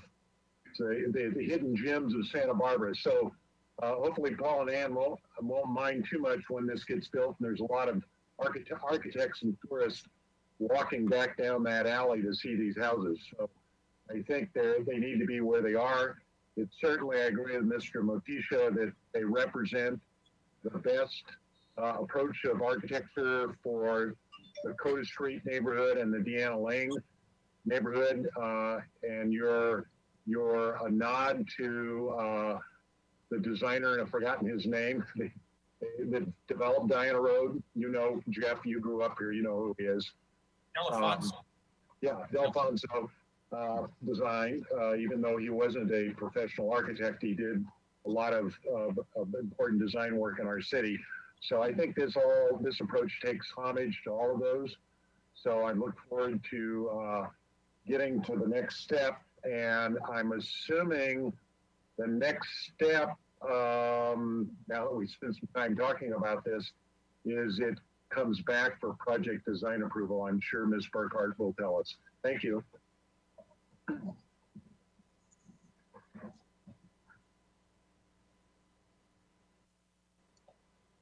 Oh, Board Member Ziegler, do you have any comments, please? Yeah, I agree with everything you said about this project. I think it's fantastic and it's a big upgrade for that neighborhood. So I'm in favor of approving it. All right, thank you. With that said, like I said, they're here for comments only. Would someone please entertain a motion? Would someone like to entertain a motion with comments? Mr. Chair, just because it's getting late, let me go ahead and do it. If no one minds.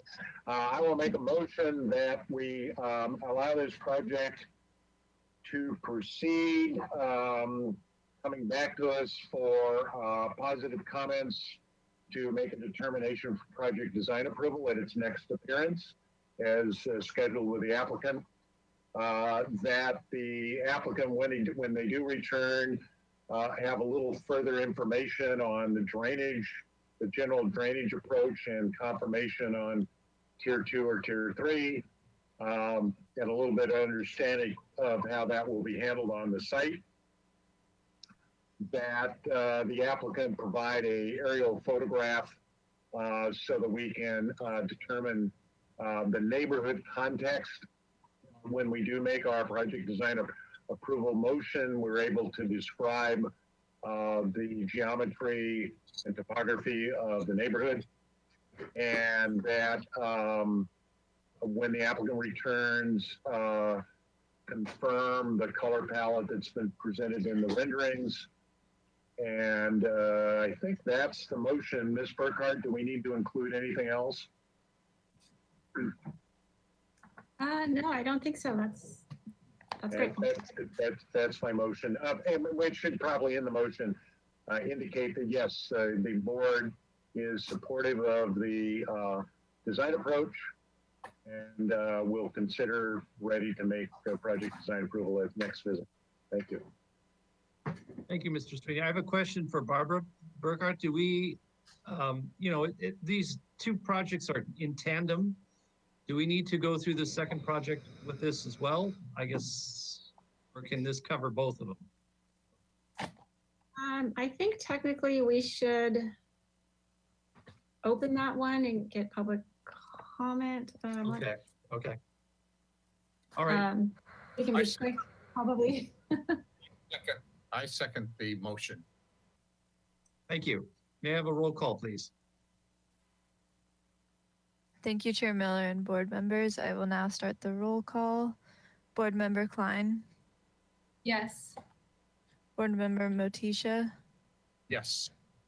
Vice Chair Sweeney. Yes. Board Member Ziegler. Yes. And Chair Miller. Yes. Thank you. Motion passes. Thank you very much.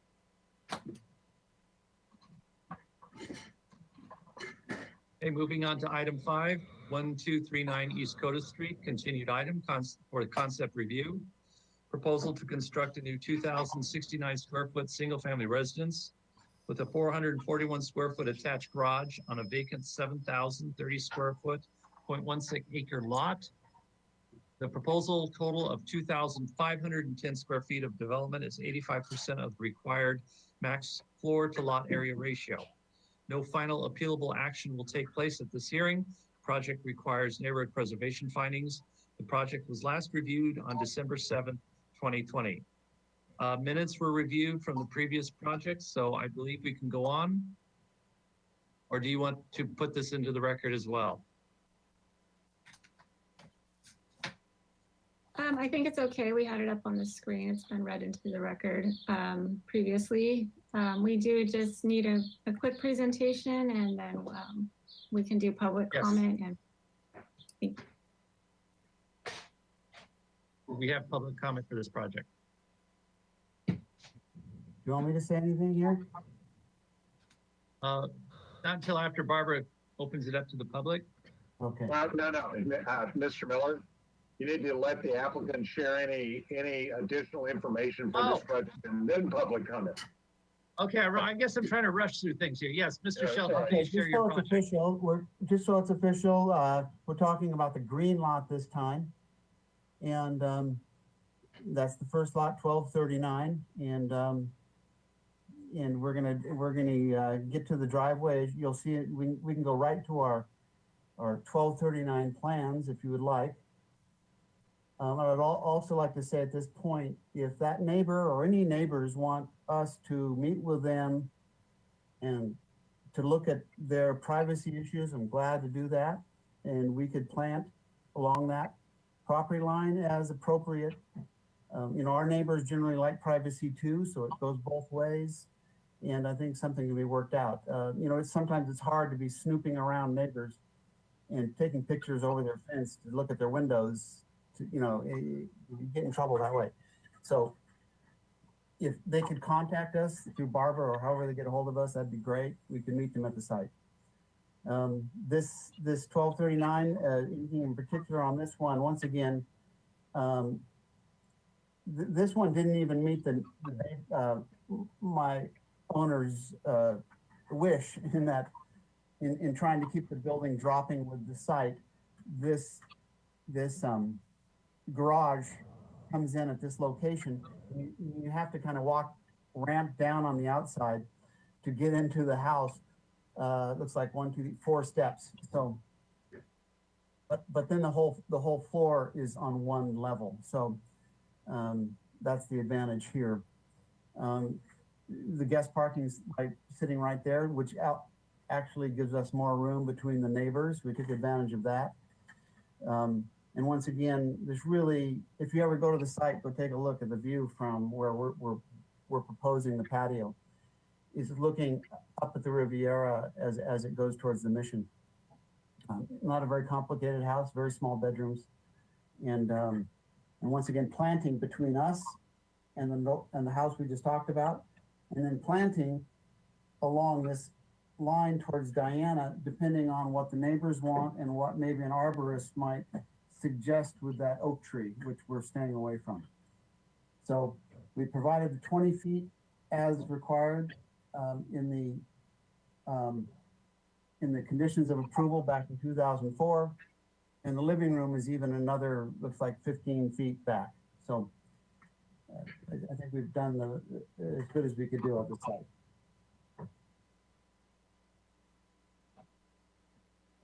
Details, if we need to see them for the record, they're on the last sheet. Same thick walls, and not giving up on that. And that's the key to all these buildings is once you start it, you got to end it and keep it going. And that's the game you get into with these buildings. If you want to look at the elevations in detail, perhaps, there they are. Start with the garage down there. Like I said, we have to make those at the very beginning. We have to make those garage doors 6 inches wider each. So I'll make that work somehow. That's for transportation. And there's nothing fancy about this. Kept the windows high in the bedroom so you couldn't just peek in. And and have fun with that entrance. Go to the next one. That's the boring elevation, but we figured that's what the neighbors might want. Garage windows there, and then some smaller bedroom windows and maybe a bath window for ventilation, but not much more than that, keeping the plate height as low as we can. And it starts to show you how we address the property line to the right. Next.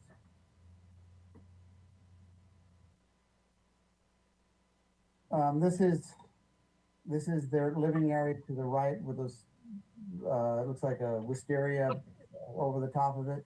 It's kind of hidden there in the stairs, keeping it from the, creating their own little privacy from the other building we just looked at. Next one.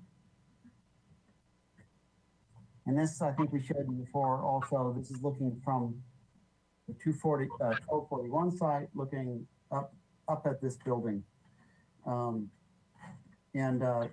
We're planning to do this with planting, and these people would be looking more at their garage and I think mechanical area. So there's not a lot of back and forth bedroom to bedroom there. I think that's it. All right, thank you. Barbara, do we need public comment? Thank you, Chair Miller. If you are attending by webinar and would like to comment on this item, please raise your hand by clicking the hand icon in your GoToWebinar control panel. While we wait, Jillian, did we receive any written correspondence for this item? We did not receive any written correspondence for this item. Thank you. Thank you. We do have one hand raised. Rick Grancolas, I'd like to call on you. You'll have to unmute yourself. You have 2 minutes to speak whenever you're ready. You may need to enter that audio pin again.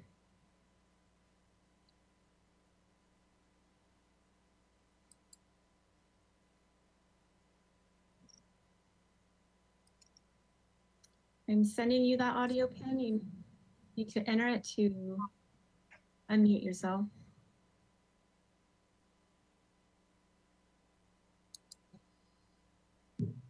Okay, great. Your mic is live. You have 2 minutes to speak whenever you're ready. Hi, this is Rick. Hello? Hi, this is Rick Grancolas. Can you hear me? Yes. Yes. Okay. Couple things. So back in 2004, when they made the property lines, and they set up the property lines, and they said it'd be a 20-foot setback, but the building behind us is only 16 foot. So I'm wondering why it's 16 foot versus the 20 that they came up with back in 2004. Also, the rooftop deck, I'm wondering about the views from there. Who's going to be impacted most by that? Since these houses sit on a hilltop above us, you know, everybody's going to be looking down, basically. And so that's my concern is, you know, they're, you know, way above us and looking down on us. And I'd love to meet with Mr. Sheldon as far as the privacy issues. That is about it. Thank you.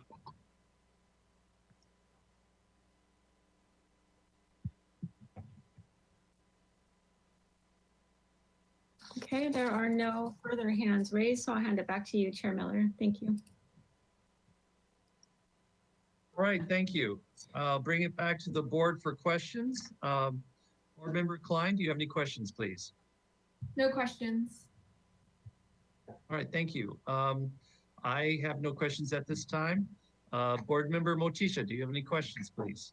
I think this project kind of parallels the last project, and I think all the questions have been addressed. My questions have anyway. Thank you. All right, thank you.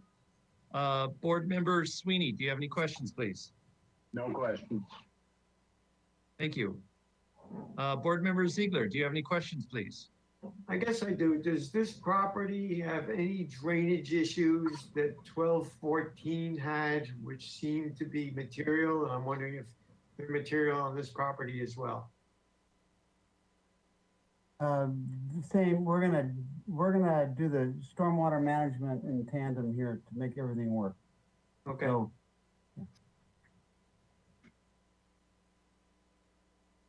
All right, thank you. I guess that's it for questions.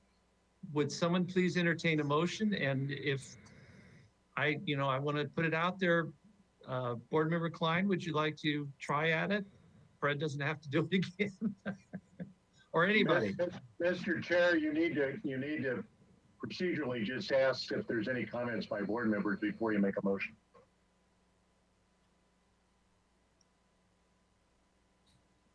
Would someone like to entertain a motion? Right? I think we have already I think we'll just reiterate what Mr. Board Member Sweeney has said on 1241 and use that same motion for this project also, including all his requests and comments in that motion. And I will second appropriate. Joe, forgive me. I think what Fred's saying is I didn't do comments. Is that correct? Yeah, you just formally ask the members if anyone has a comment, and if they don't, that's fine. Thank you. Yes, I got distracted. There's things going on that distracted me. So sorry about that, Mr. Motisha. Does anyone else have any comments? Hearing none. Hearing none, other than what Mr. Motisha said. Can we entertain a motion, please? Mr. Chair, I would suggest Mr. Motisha is the maker of the motion, and he has reiterated the language of the previous motion. So we just need a second. I'll make the second and request a vote. All right, thank you. May I have a vote, please? I will now start the roll call vote. Board Member Klein, Yes. Board Member Motisha, Yes. Vice Chair Sweeney, Yes. Board Member Ziegler, Yes. and Chair Miller. Yes. Thank you. Motion passes. All right, thank you, Mr. Shelton, you have yourself a project. No Thank you. final. we'll be back. All right, thank you. Appreciate it. All right, that concludes the Single Family Design Board for April 26th. Thank you very much.